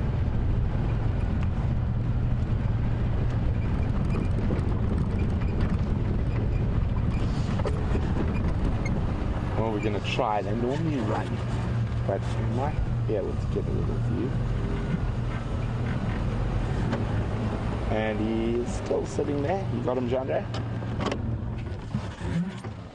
Okay, zoom in on the dead log to the left of the termite mound. Oh, there you go. Oh, he goes.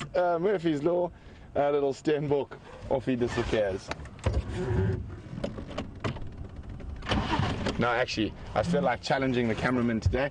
Do you see that butterfly, Jandre? Yes. Okay. I'm going to see if we can catch him. Hopefully he stops. But there we go. Now that is an African monarch.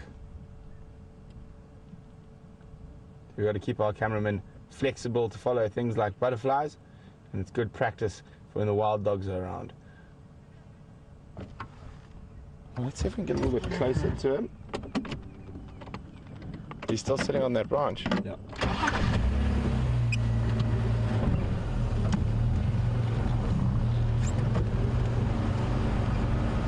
7.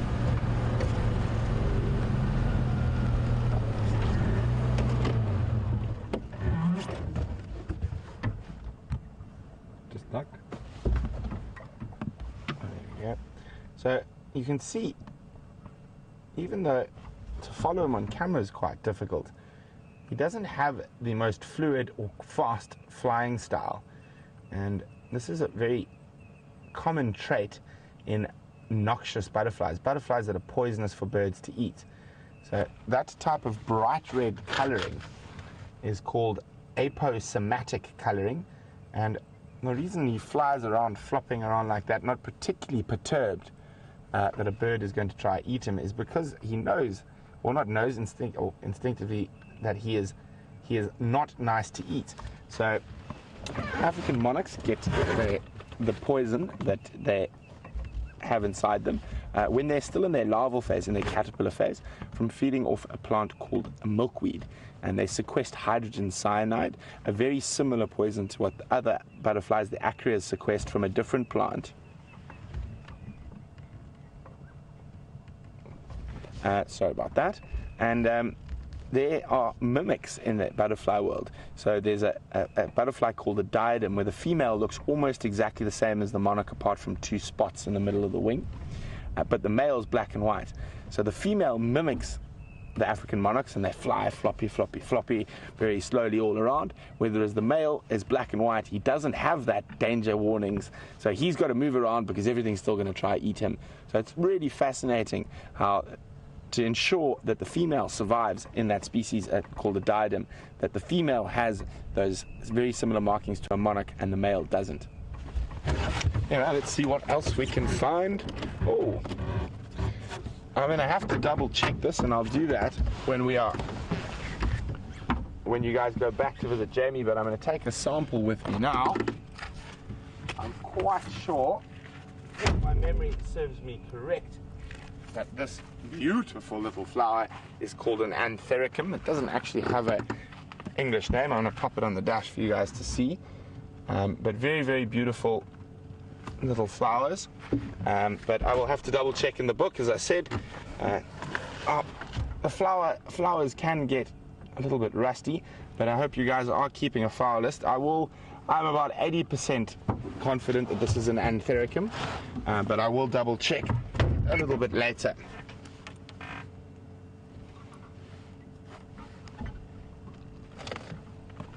And off we continue.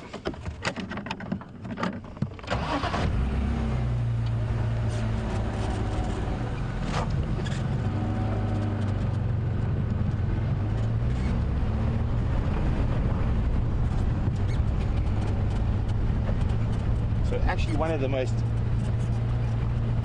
inventive ways and interesting ways of interviewing a guide was developed by a friend of my dad's in Zambia. And there are a lot of guides that know a lot, but obviously a lot about guiding isn't always about what you know. It's what you can do with what little you have. So as a starting point, just your first sort of little step into the industry, and he'll drive you out into the middle of the bush somewhere in the South Luangwa. He'll stop his car and he'll walk 50 meters either side of the vehicle, and so basically a 50-meter radius around the vehicle, and he will then say, you have to produce 50 interesting things and entertain me for a minimum of 45 minutes without moving. And there are very few guides that pass that test first time, but it's a really, really great sort of tester to get a baseline feeling and knowledge for a new safari guide when you are trying to look for one.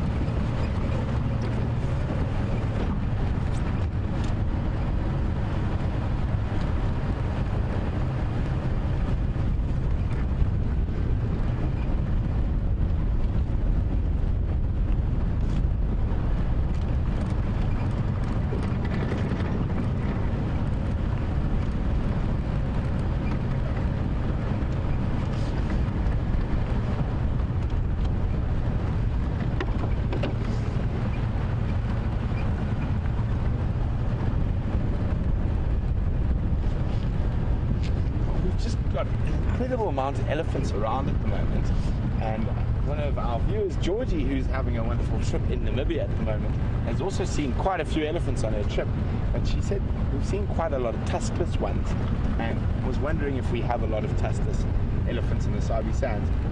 There are quite a few, more so north than Kruger, but there are quite a few tuskless elephants in this area, and it's nothing too unusual at all.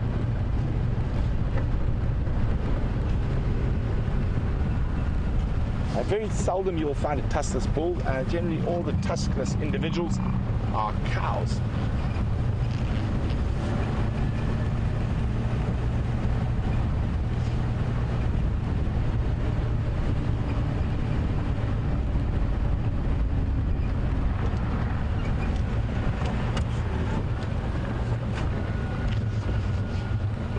I just think I heard something just over here, Jean-Andre.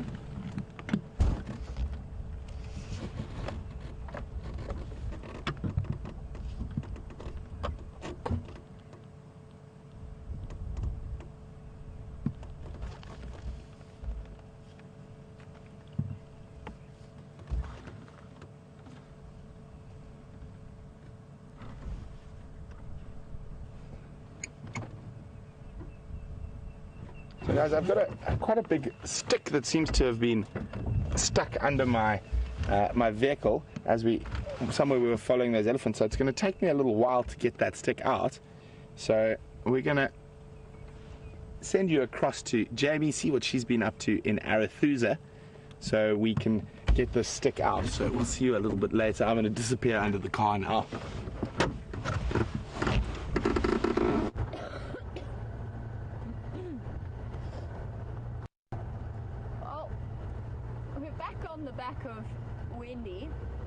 And the only update I have to share with you at this particular point is I probably nearly became the first person in the low veld to drown with one bottle of water.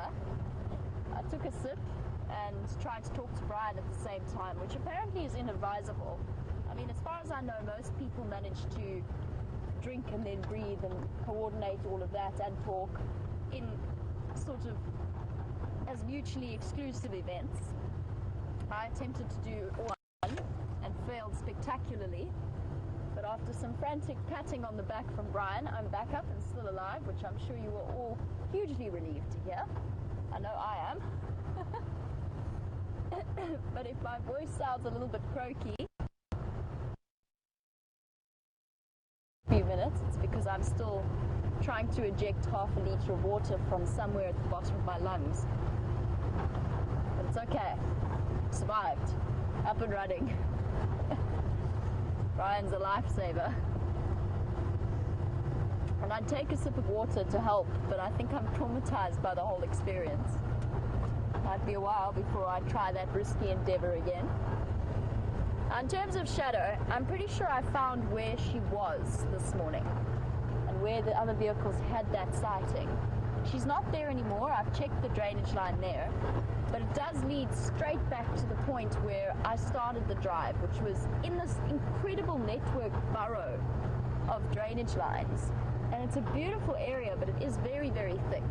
I'm going to do one more loop and just double check and see if she's hiding in there. I'm going to be looking for spot patterns, because I'm sure this is where she is. And then, if not, I'm going to leave the area for now and then come back a little bit later as the sun starts to go down. And I'm basically going to sit at the dam and wait and see if we can hear her. At the moment, she's still not moving.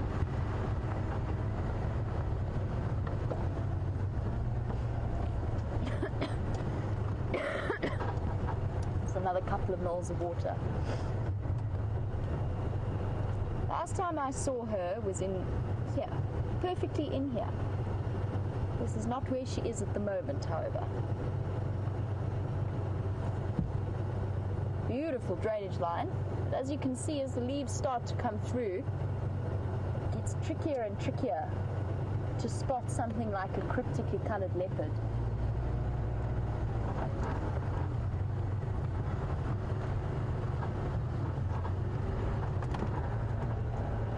I'm sure she's around somewhere. I'll keep my eyes out for other fascinating things to show you whilst we drive through here.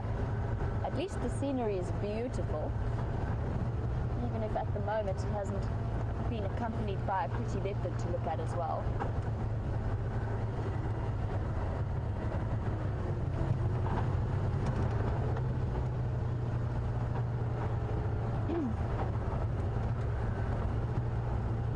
Went back to where the warthogs were to have a look and see if I could find some warthog dung to catch you out.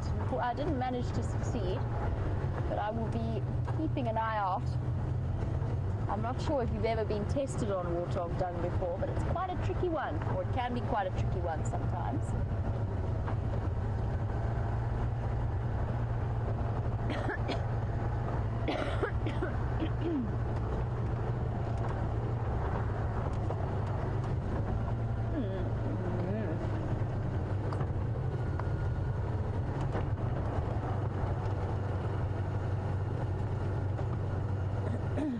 Sure, I do see leopard tracks in here.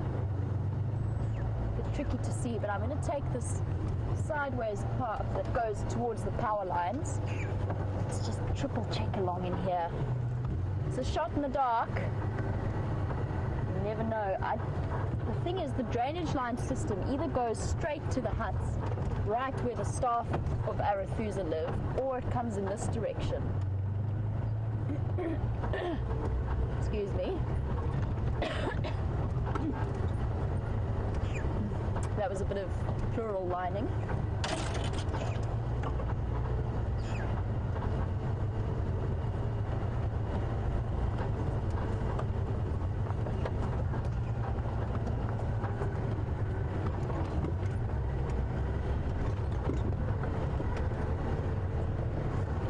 See why it can be so tricky to find her in a place like this. I mean, just look at this drainage line wall as we go past. I'll go nice and slow. It's really, really dense in here. So many secret hiding places for a leopard. Especially if you don't have the tracks to start you off in the right direction.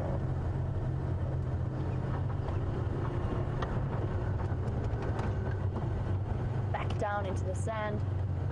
Hello, go away birds. I bet you know where she is.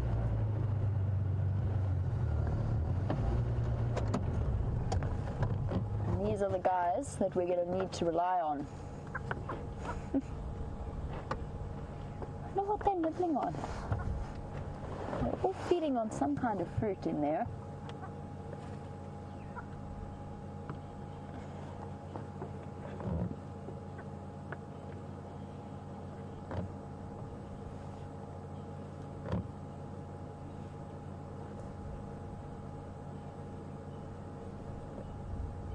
If they're ever alert eyes, go-away birds are your first source of warning if there's a leopard wandering through.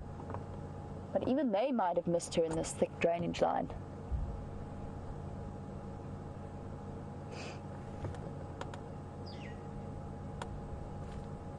They're nibbling on some kind of berry.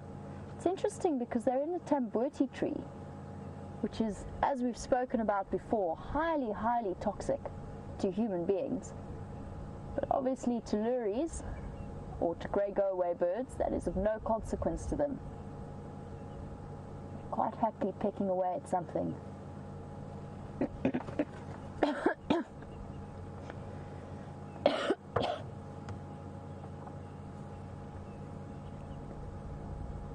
They are completely quiet.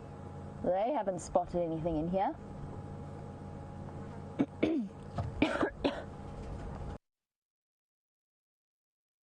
So I think we can continue.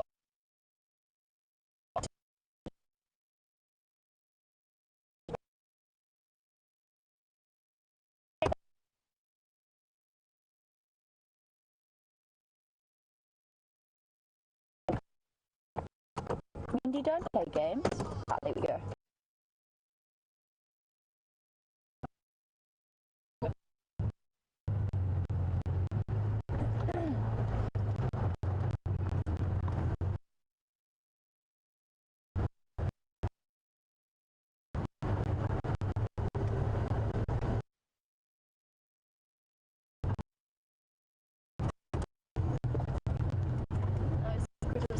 Cats hiding here.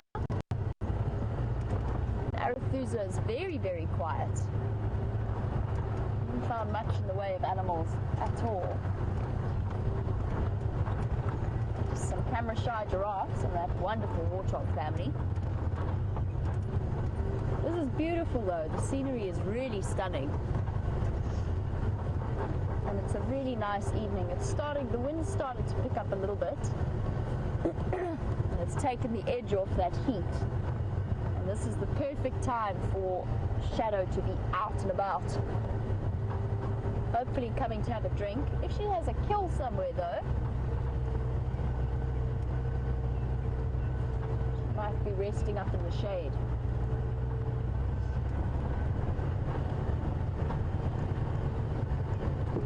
Oh, found a log.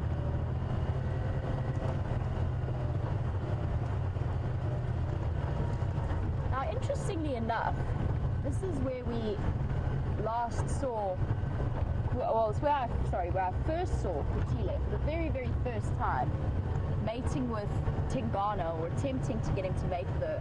And as we know, after that, they moved straight on to Djuma, and they spend most of their time there. And it just goes to show us something about the territories of female leopards, because this is part of Shadow's core home range.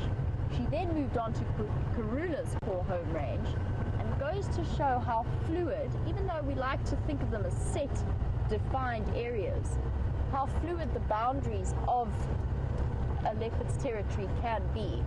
Now Karula and Shadow we can understand because they're very, very closely related. It's a mother-daughter relationship. Kutile, whether or not she is Karula's half-sister, they shared the same father. Either way, they come from very different lineages. And it's interesting to just see how Kutile can move quite freely. We've seen her a few times in the southern section of Arethusa, which is pretty much Shadow's domain, and Karula, and then right into the center of Karula's area. And you have to wonder if that's not the result of the fact that Shadow pushed a little bit further into her mother's territory in response to the ever-present threat of the Anderson male to Sindile. But now Shadow has been seen mating with the Anderson male, so it'll be interesting to see how at least Shadow and Quatile manage to balance out their territories and where they decide to settle on.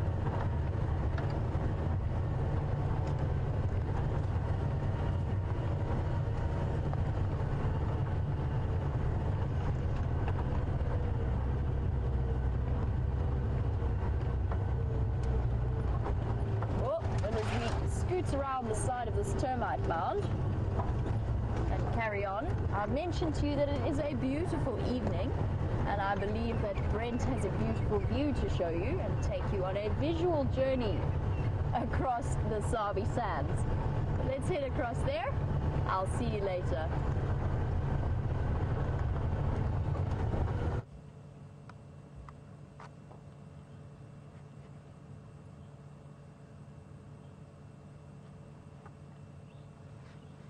Look at that, guys.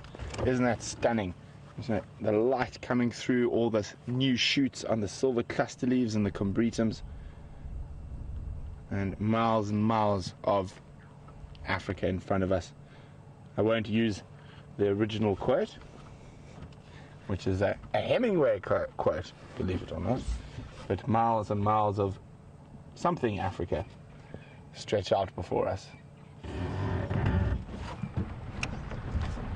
So we're going to slowly make our way down towards the gate where those two male lions are said to be lying very close to. And hopefully, as it gets a bit cooler, they might decide to move a little bit.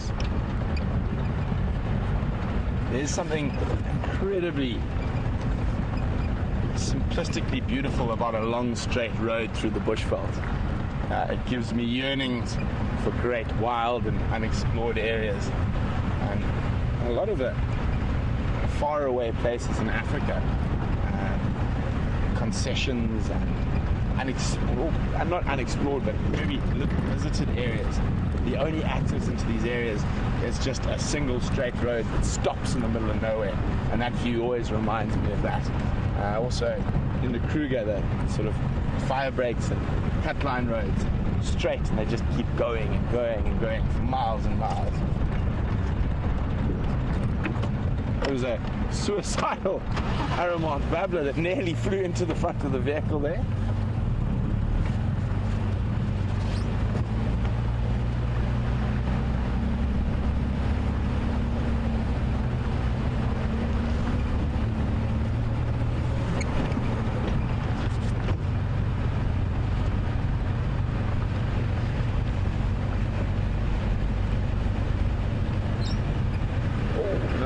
You heard that squawk that just went past us.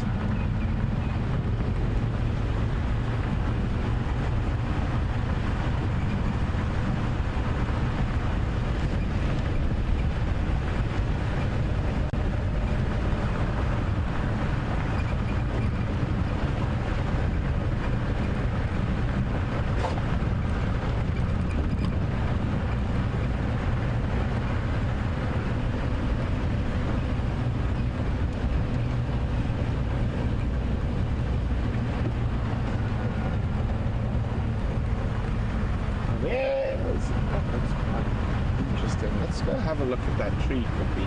Looks like there's something really interesting going on in that little marula there.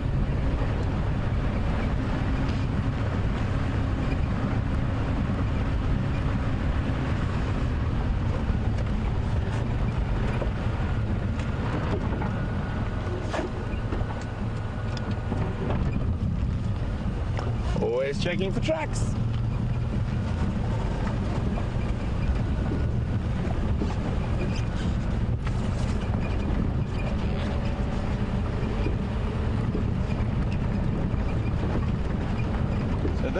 This tree seems to have a particular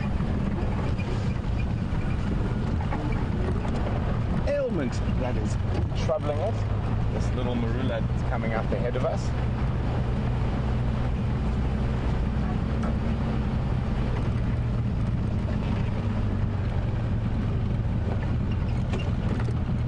Now, here we go. we can pan up to this here, Jean-Ray. So let's start right on the far left-hand tip over there. And we can see those nice new little marula leaves coming out of the bush. But if we carry on a little bit further to the right and a little bit lower, I mean, those leaves look different to me. Do they look different to you, Jean-Ray? So if we zoom in right at the sort of core of that thick area there, you can see there's almost a bulbous, very bulbous thing in the middle there, and that is actually a parasitic plant that is taking advantage of said marula, and it is called something that you all know well, especially coming up towards the festive season. This is an African mistletoe, and they are parasites, and quite interestingly, they are quite important parasites if we head further north in Africa, especially to the very dry areas of northern Botswana. And mistletoe is actually a very good fodder for lots of different animals, but the only ones we've got that take advantage of it are occasionally elephants, but mostly just giraffe. And the other quite interesting thing is that how they disperse their seeds. In this area, mistletoe is dispersed only by tinkerbarbets, and who will feed on them, and the seeds are very sticky and will get stuck to their feet, and they will transport them into other trees. So unlike a leopard orchid, which doesn't take any nutrients from a host tree that it's in, these actually sink their roots into the host tree and cause them to release a hormone called globulin, which is a growth hormone in trees. And I don't know if any of you out there have heard of wood roses. And that is what a wood rose is. It's basically when a dried parasitic plant has been moved, and they're forcing the host tree to release this hormone to create more nutrients for them so they can grow. This is a particularly unlucky marula. I can see 1, 2, 3, 4, 5, 6, 7 little little and big mistletoes in here.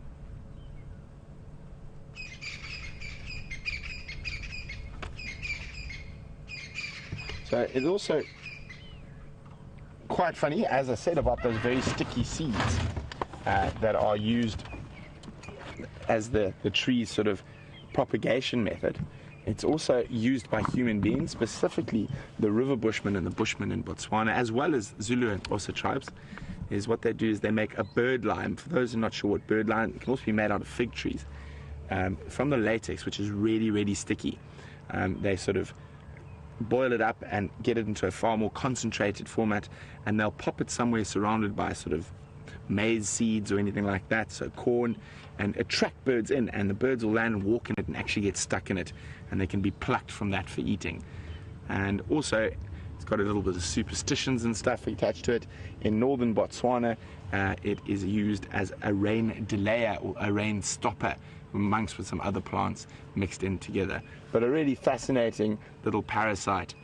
This poor marula, I don't think it's going to kill the marula, but this marula definitely has to drag a little bit more nutrients out of the ground to keep up with the mistletoe. And hopefully those Salati male lions make an appearance as the sun starts setting.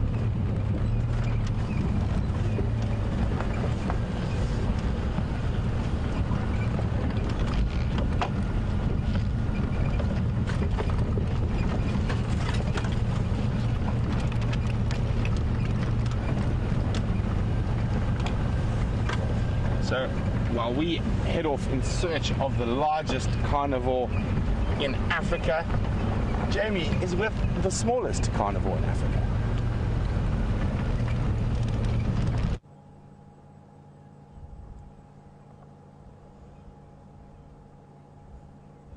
The smallest and arguably the cutest predator is slowly poking their heads out, getting a little bit braver. They were all around the termite mound, and then they dashed away when I came through.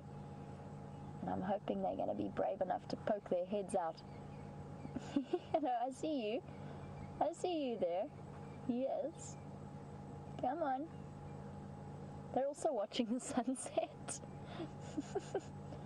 That one just coming out of the hole is peering off towards the west.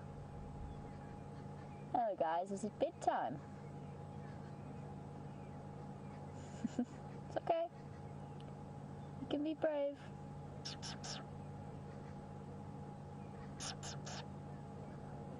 Oh, definitely getting braver. Out and about. The wonderful thing about dwarf mongoose is they're so intelligent that they get curious.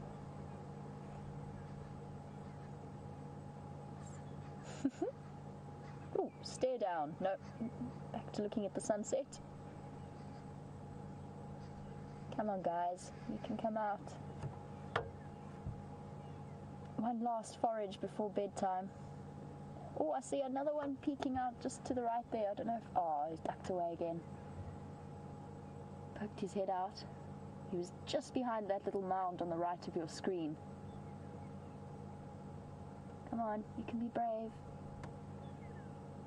Oh, popped up at the top there instead. Quick scratch. Get rid of some of the little ticks that might be on their fur.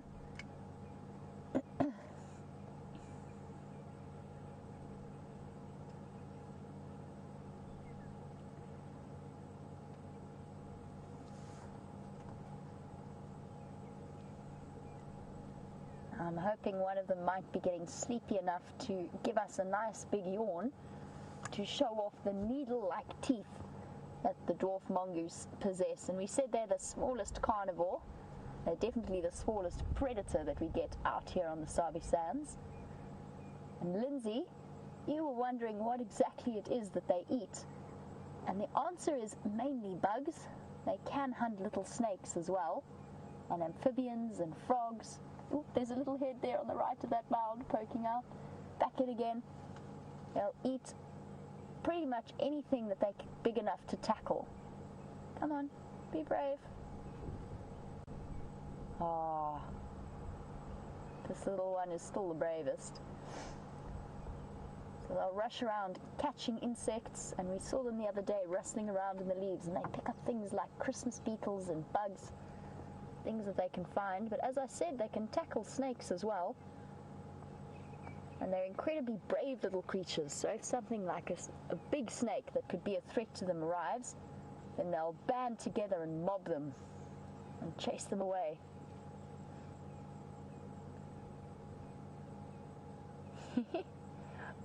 Little heads poking up everywhere and then back down again.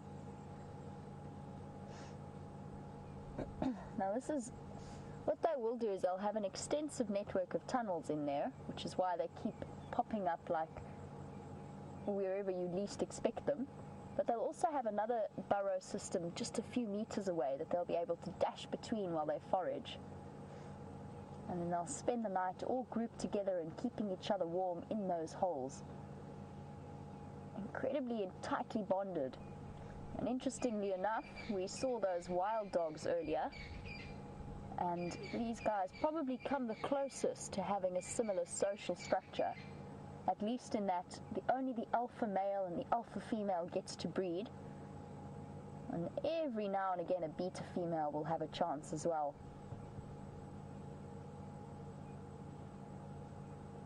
We've got a nice wide view of the termite mound that we're in, and now we can see that perfect little hole. Makes such a good escape route for a little mongoose like that. And personally, I think they're very pretty as well. They've got that beautiful shiny brown coat and perfectly pink little noses, like we can see looking at us right now.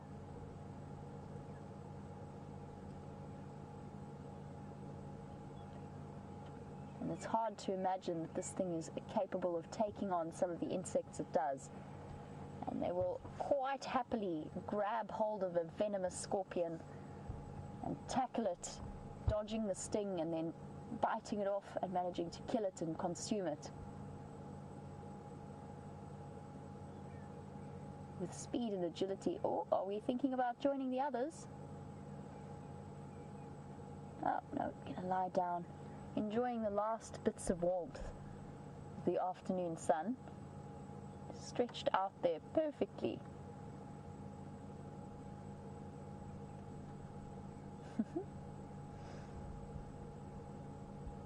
And I've been talking a little bit about this burrow system as one of their established dens almost, that they return to day after day and night after night. And if we look down a little bit, you can see part of the evidence that marks it as a mongoose mound is that pile of dung that they've deposited. Surprisingly large for something of that size. They do deposit very large pellets of dung, or it would actually be scat because they're carnivores. And it's interesting how some animals will do that around den sites and some won't. So we know with our spotted hyenas, although they defecate around the den and mark pathways to the den, they never actually defecate at the den site. And you'd think that these little mongoose would try and keep their locations a bit secretive. They wouldn't really want to advertise that they live here. But then again, I definitely wouldn't go sticking my nose in to try and dig out a mongoose. I think that you'd be met with quite sharp teeth and claws. And having experienced that once, as I've described before, it's not something I care to repeat.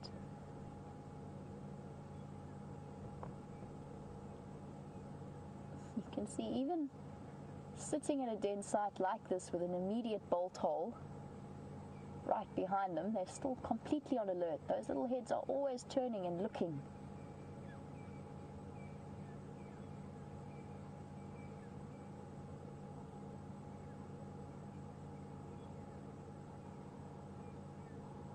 I'm listening for contact calls. Oh, there were 4 heads there that popped out all of a sudden, then disappeared again.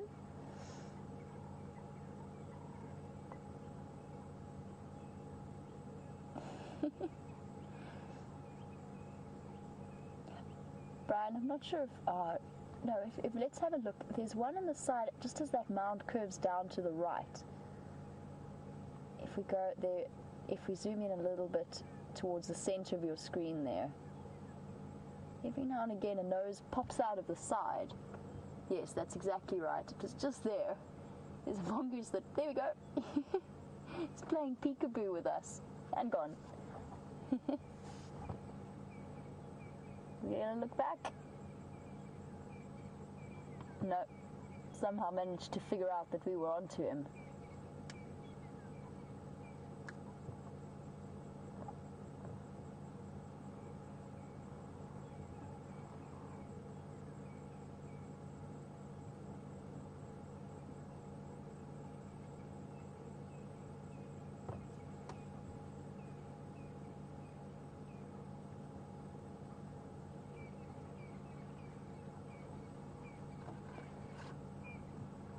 I mentioned that these little mongoose are ferocious predators of the various bug species that we get out here.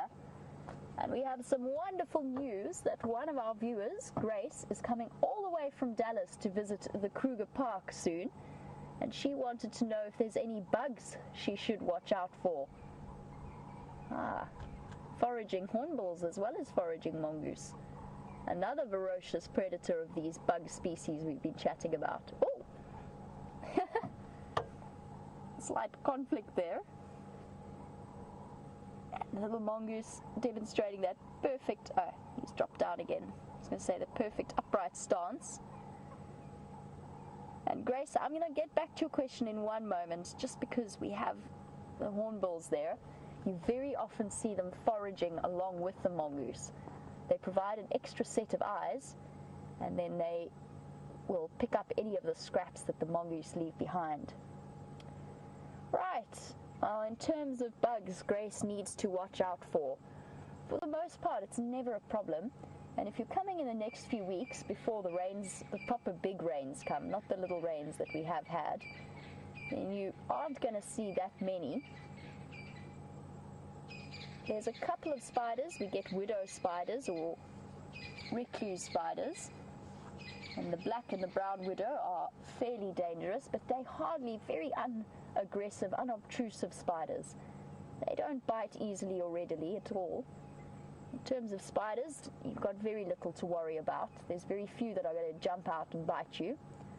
Keep your eye out with your shoes for scorpions.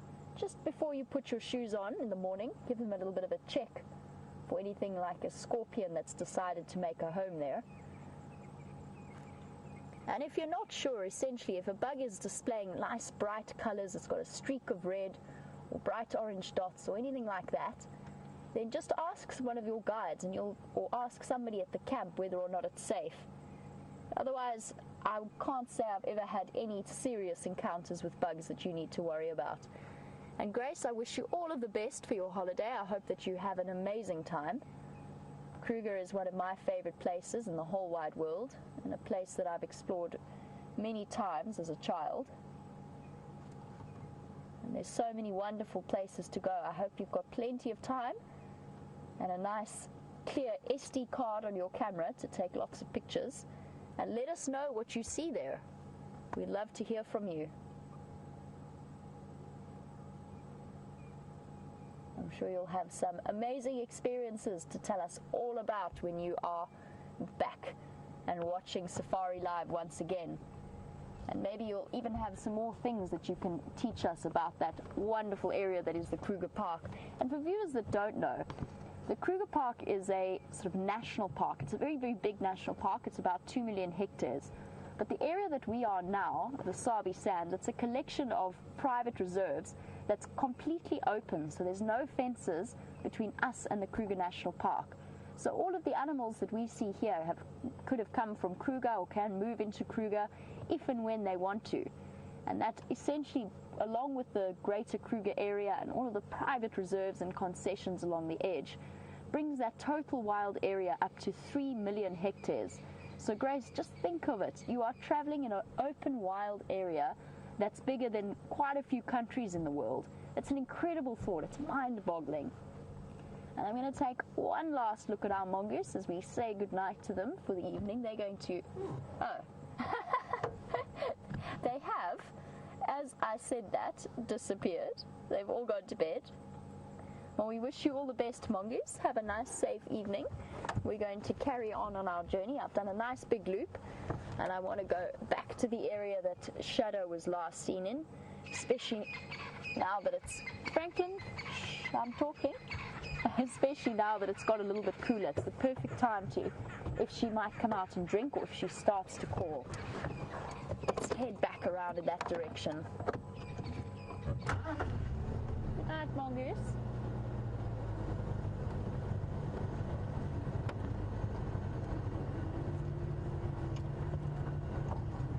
Watch your head there, Brian. Come on. Down you go. Oh, you're right there. Yeah. Cool. Sorry.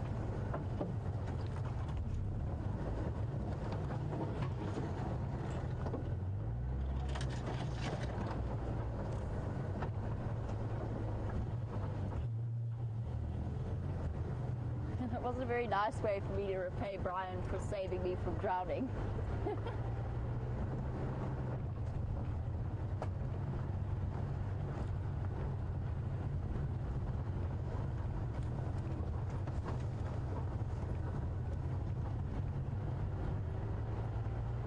My plan of attack, as it were, is to go and check all around the dam and see if we can figure out where this leopard is hiding. I haven't heard any updates from the Arathusa guides. They've all been called across to a sighting in Elephant Plains of Salaeshe, that leopard with a young cub. They've all disappeared off in that direction. At least we have a bit of a pattern starting to develop in terms of Shadow's behavior. She's spending a lot of time in the southern section of Arathusa. Oh, this road's at quite an angle.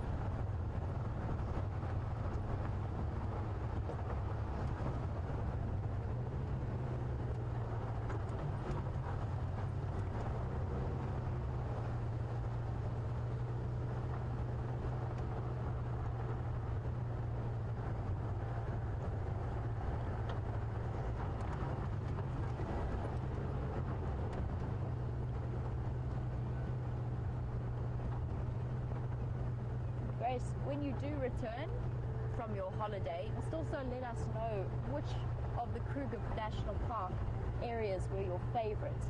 It's such an enormous area. It's got so much variation in terms of topography, the way that the land looks, plant life that you get there, the ecosystems. There's so much to take in and see. It's one of those wonderful places that there's always something new around every corner.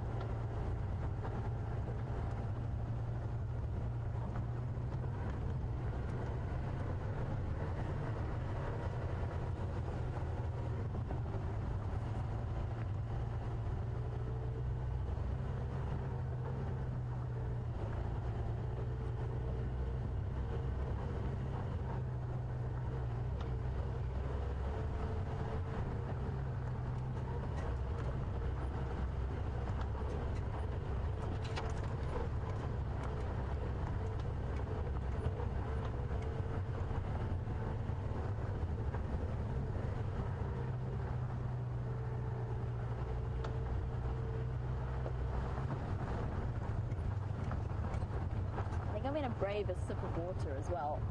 I'm just going to try not to talk and drink at the same time.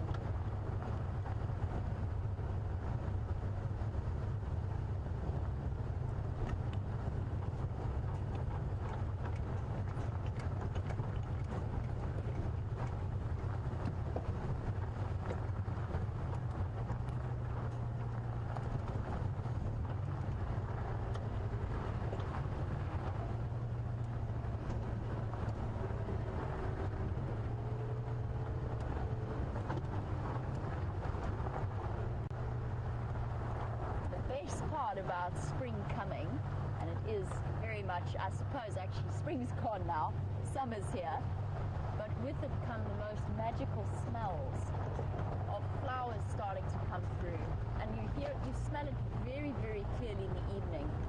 There's some flowers, it's the spike thorn flowers that smell almost like jasmine, and a whole collection of other plants that carry the most amazing scent. And it's something that I miss in winter. Winter comes with its own sets of smells, but it's generally quite dry and dusty. But summer African evenings just have the most amazing atmosphere. All of the birds are calling. There's even a bush, and I'm sure you've heard it talked about before, called the potato bush. And there's one directly on our way home every night back to camp. And it smells exactly like cooking potatoes. Exactly like it. And you can't eat it. It doesn't taste like potato. It's not any kind of relative of the potato. It just gives off the exact same scent, which is incredible.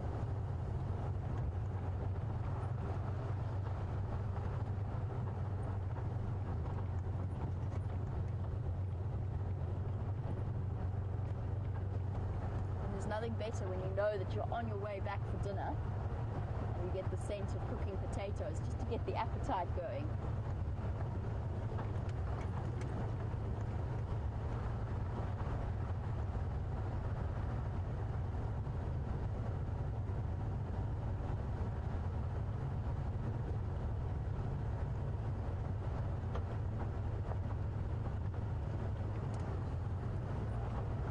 To continue on my search for the elusive shadow, and she has been elusive over the last few days.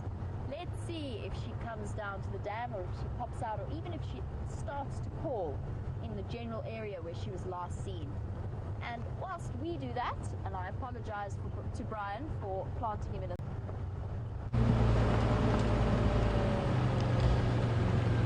Welcome back, everyone. With the elusive leopards, we've come back to where Karula was last seen, and I haven't found any tracks coming out. Jean-Jay thought we spotted some tracks here, so we're just double checking. So we've got tracks going both ways, but they are all of a hyena. And speaking of hyena, we're quite close to the den, so maybe let's go have a look there before it gets too dark.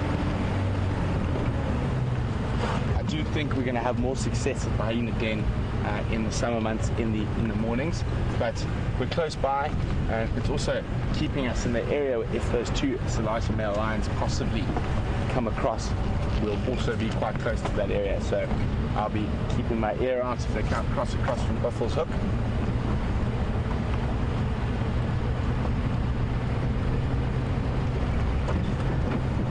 And who knows, we might get lucky at the hyena den.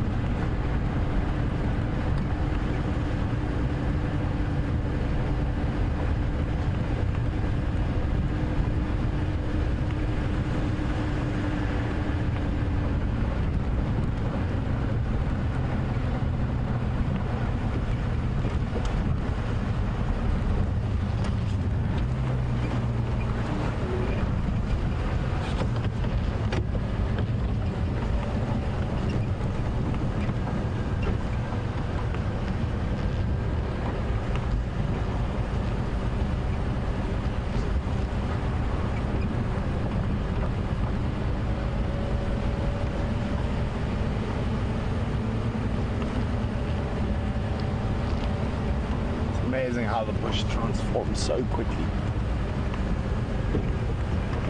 3 weeks ago there wasn't a leaf on most of these trees, and now we are inundated with greenery.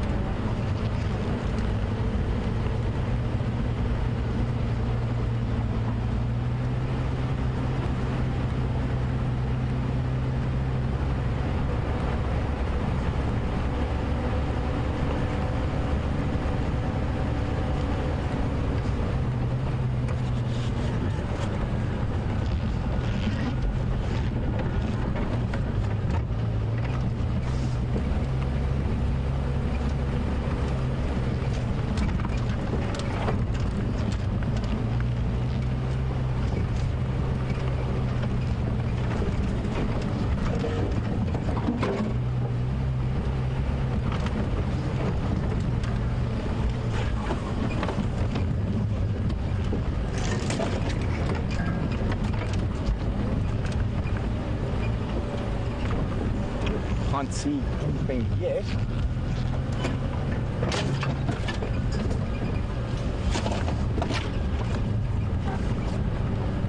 Check the side first.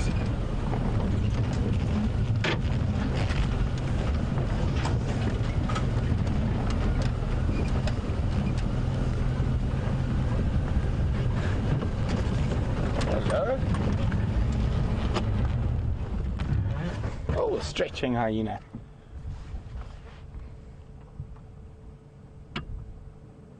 Could be a few more on the other side. We can't see from where we are at the moment.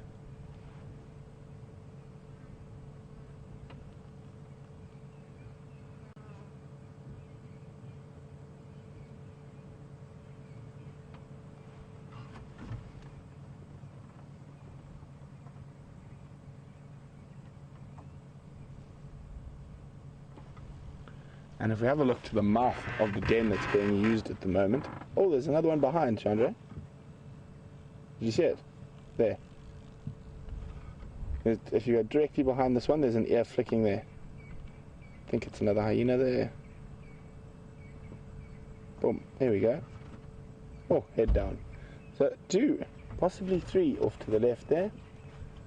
I just saw that ear flick at the last second. Very flat, contented hyenas.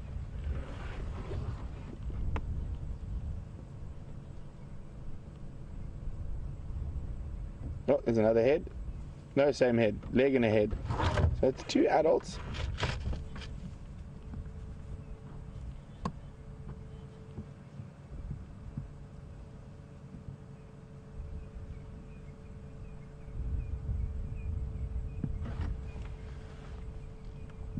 Shake off the heat of the day. Oh, look at those teeth. Incredible strength in those teeth.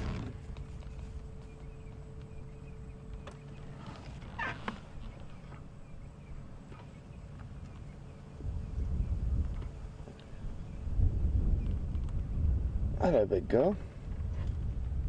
You can see that muscular jaw design. I mean, they've got an incredibly large cranial crest, with huge muscles attached. You can see those bulging cheeks almost, and that's part of what gives them such an incredibly strong jaws and the ability to break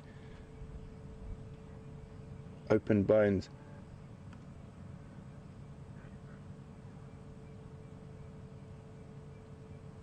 She might start calling at the den entrance. Oh, no. And she's done quite well. So you can see the color of the soil she's lying on there compared to the rest. Very much lighter, and it's been extracted from the inside of the termite mound. That white sandy soil. Very nice of her to come lie in a far more pleasing spot for us to view her from.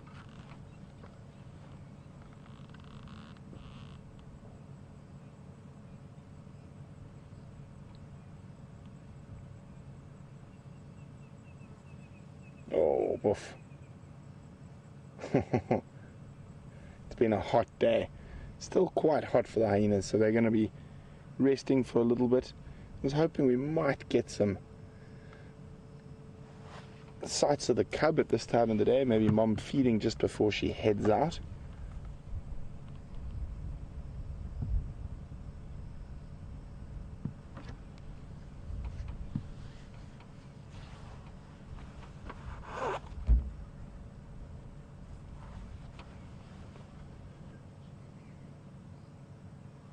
You see those tattered ears from the biting flies.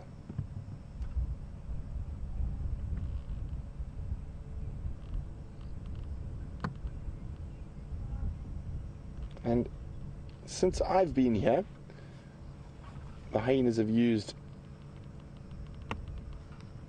4 different den sites, but I'm probably sure they've got a couple of others that we don't know about yet.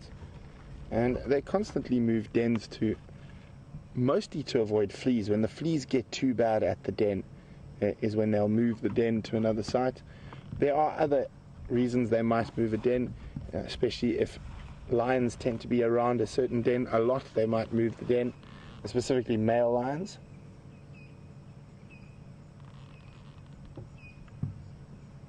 Just that lovely last little bit of afternoon glow on this female lying out on the sand.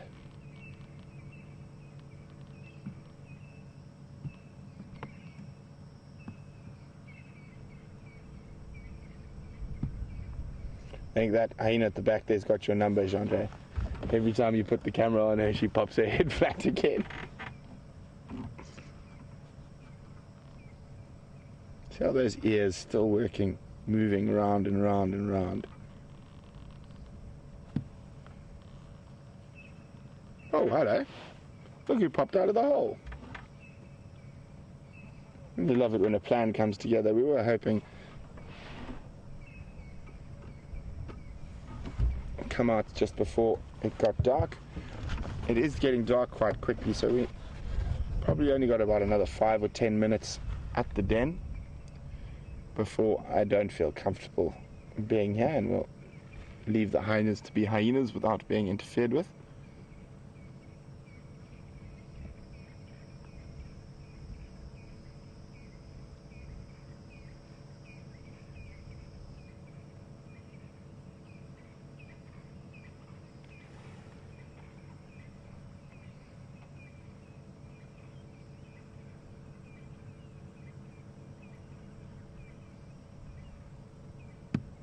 That one looks like it's got mischief on the mind.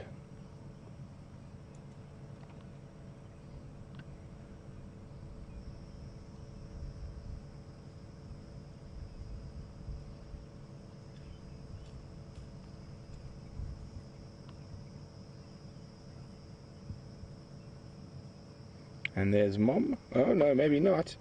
There's a greeting ceremony. You see how they expose their genitalia to each other.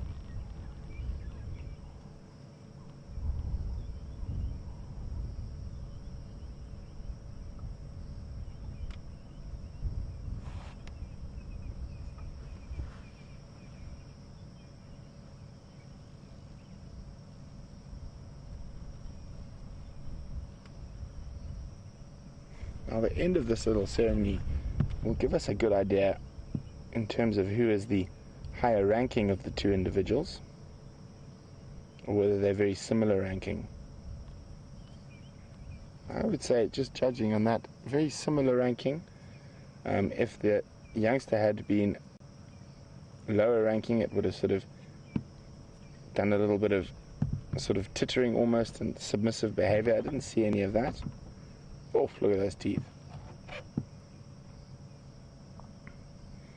And the adult's tolerating its presence quite comfortably.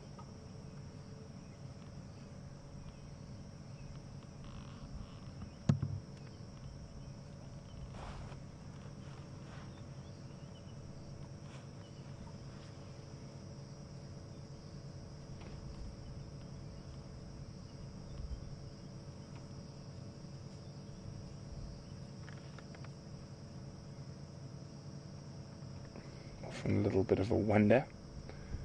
Been sleeping in the cool of the den. Probably full of energy. I mean, I have seen hyenas this young go out on scavenging forays with the adults. Oh, we're gonna stretch and a yawn to follow. Not yet. Hopefully we might get some nice greeting here.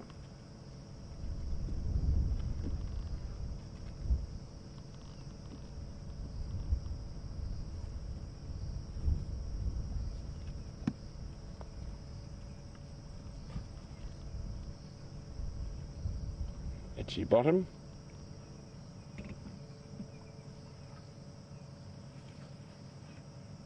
Oh, it's tired hyena.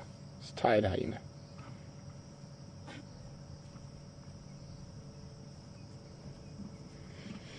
Mischief is on his way back, or her way back.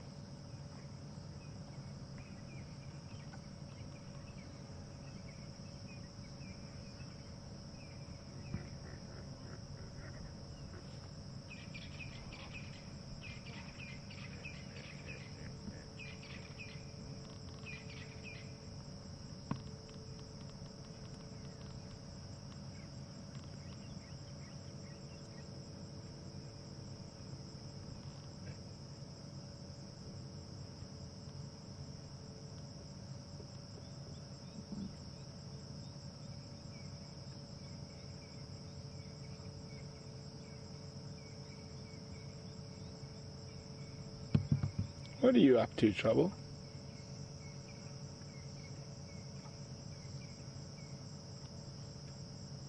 Well, there we go. The answer to that is Mom.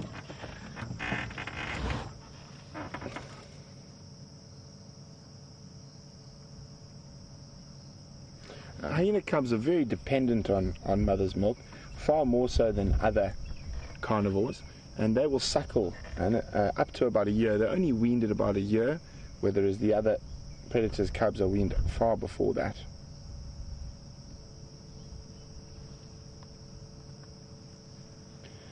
So guys, it's getting a bit too dark to be at the den, especially with the cub out, so we're going to move along. It's only Genre's fantastic camera knowledge that makes it look as light. So what we're seeing in our real eye, with our eyes, is much, much darker. So we're going to leave the hyenas for now. And hopefully they have a successful night out foraging and hunting.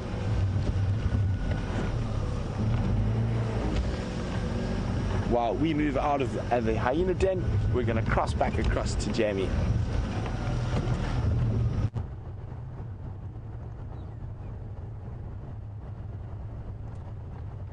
Wonderful stuff that you got to spend a time with those wonderfully magical little cubs. I've raced around quite manically because the impala were all alarm calling right here, looking off into the distance at something in the bushes. I had to do a full loop around to get here. They've all gone quiet now. They were alarm calling at something here. What did you see, impala? And where's it gone? When wind's blowing a gale, which could mean that they are caught her scent but not necessarily saw her. But there were two males frantically alarm calling off in this direction. I'm just going to watch the impala's behavior for the moment. I'm not going to shine the spotlight on them just because they are daytime animals. They're still, some of them are still alert and looking off to the right there.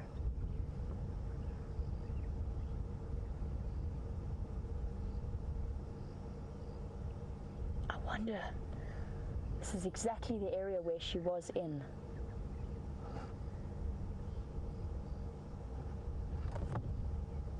They're all quite happily grazing next to the bushes there. Interesting.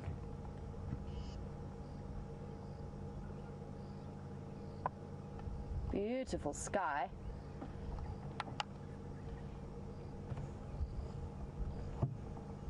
Just letting them, just trying to watch them very carefully, see if they can tell me which way she went, if it was her. I was almost certain that it would be, but then as soon as I got around here, they've all stopped alarm calling.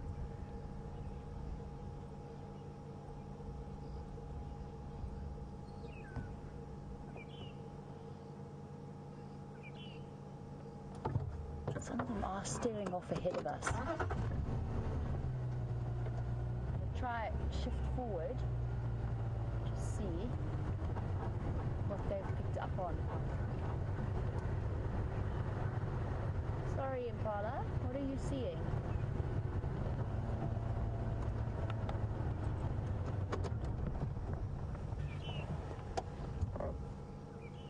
It's more Impala over there.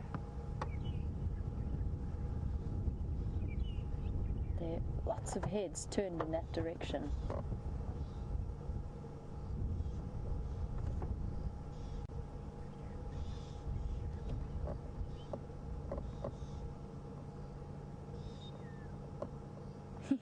I think they're confused by the incoming impala herd. That's very interesting. I wonder if they're not quite sure what to make of it. I suppose in the evening time, when you can't quite see, it can be a little, just pays to be that little bit extra cautious.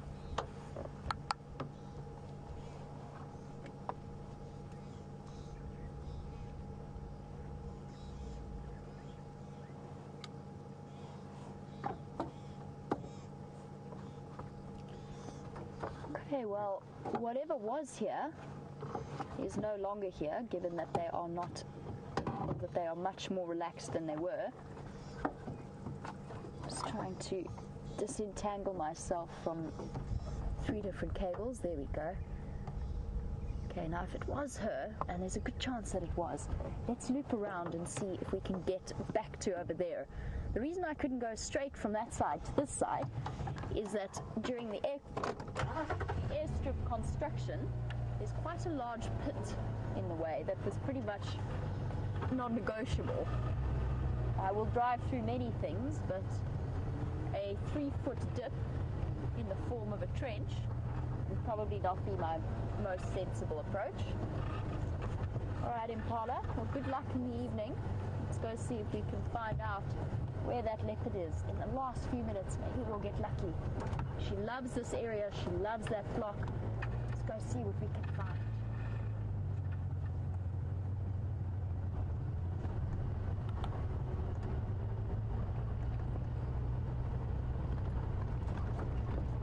Oh, a little bit bumpy. That helps as well. Headlights definitely help.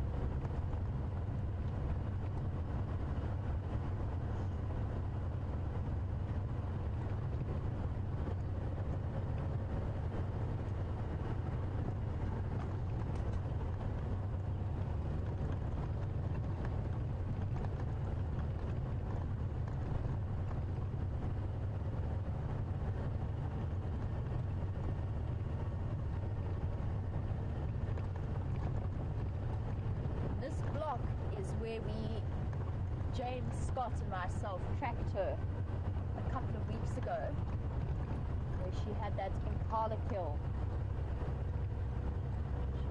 fetched Sandile and brought him back to.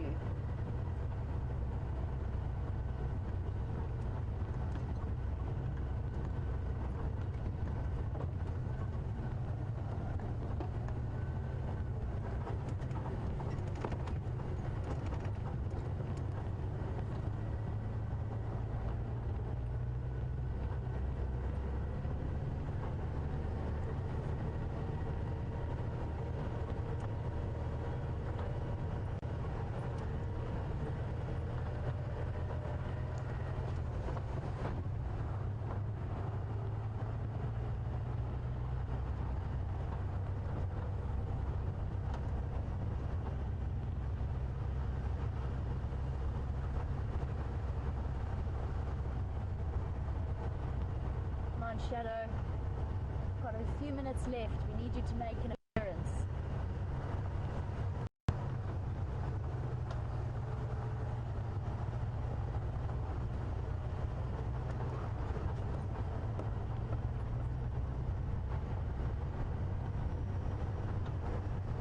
So hard to believe that a couple of weeks ago we were still wearing 3 layers. Well, we started wearing 3 layers when the sun went down. As soon as it disappeared beneath the horizon, it became absolutely freezing. And I'm still very, very warm. It's wonderful to have that weather change come through.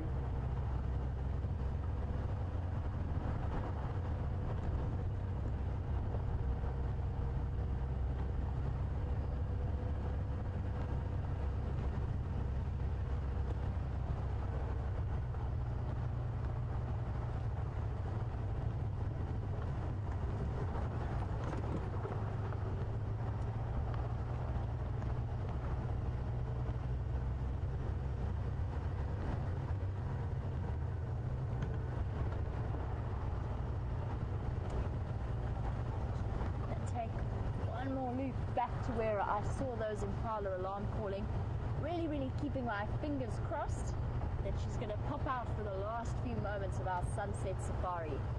In the meantime, I'm going to send you back across to Brent, who would like to say goodbye and have a wonderful evening, and I'll be back with you for the last few minutes of our safari.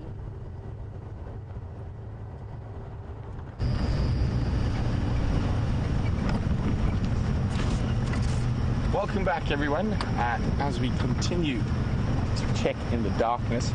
Unfortunately, apparently those male lions are still sleeping in the Manuleti. They haven't moved, but great to spend some time with the hyenas, even if there was just a little brief bit before it got a little bit too dark.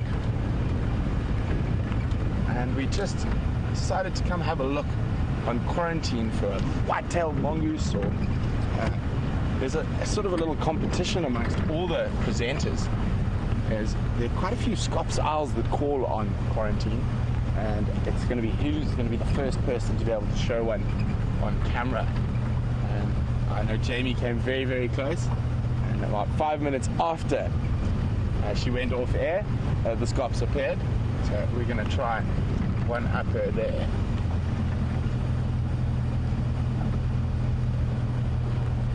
Where you little Scops are?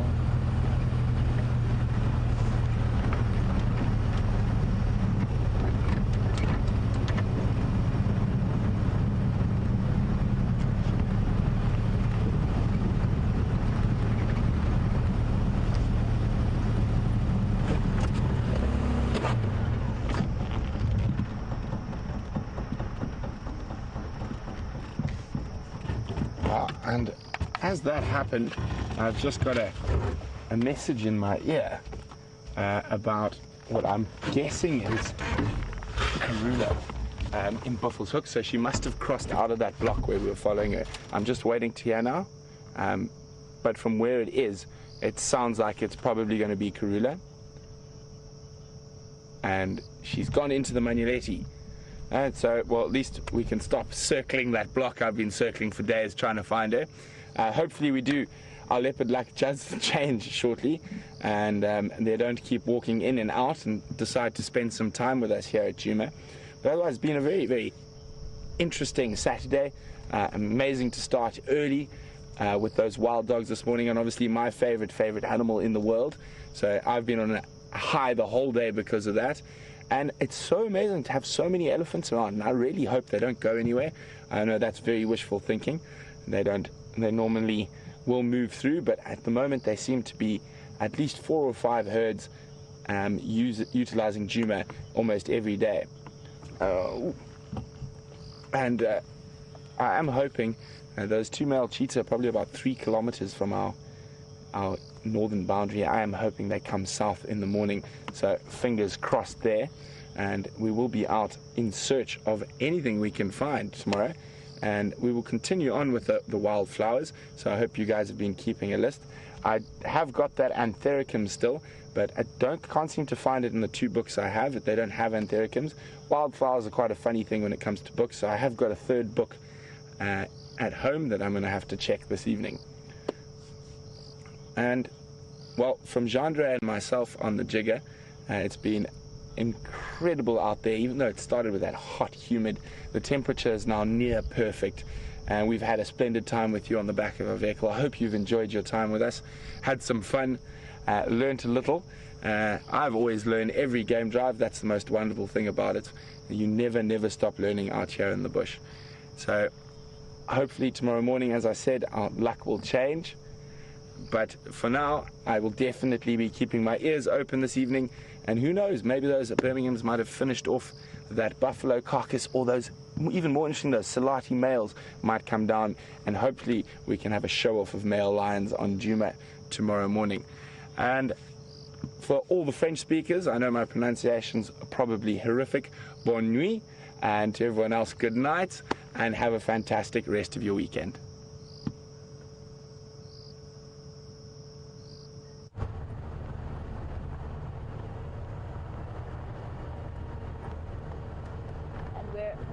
Once again, whilst Brent heads off to catch the last few minutes of the first half of the South Africa-Scotland rugby game, Brian and myself are still scouring Arethusa to see if we can figure out what those impala, the crazy things, were alarm calling at. Looped my way back around, and apart from a slightly broken grader TLB machine, there's no sign of a leopard. One more time around the drainage lines, and never fear, if I do not find her today, then I will try again tomorrow. We keep trying until we find her once again. It's been a long time since we've seen Shadow, and I know that many of you would be very excited to see her after the events of the last few weeks. Feel exactly the same. She's here somewhere, so we have a good starting point. We just need a fresh start in the morning to go and search for tracks and figure out exactly where it is she's disappeared off to. Might also have been that the impala caught wind of her, but weren't too sure where the scent was coming from. As I said, it is a little bit breezy. Of air coming through, may well have carried her scent across to them.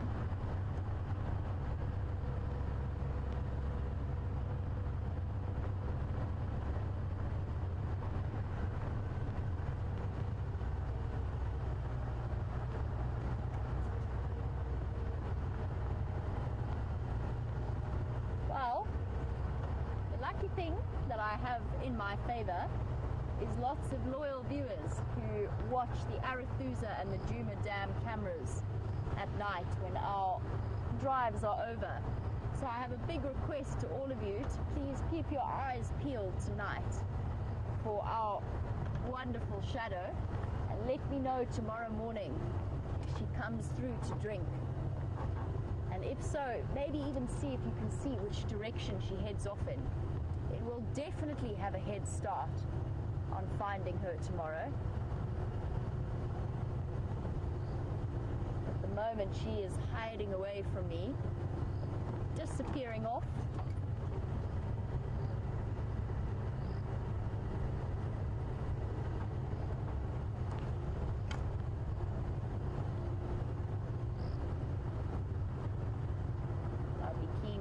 that information from all of you. And Grace, I hope that you have a wonderful holiday in the Kruger Park. Let us know how it goes and what you see.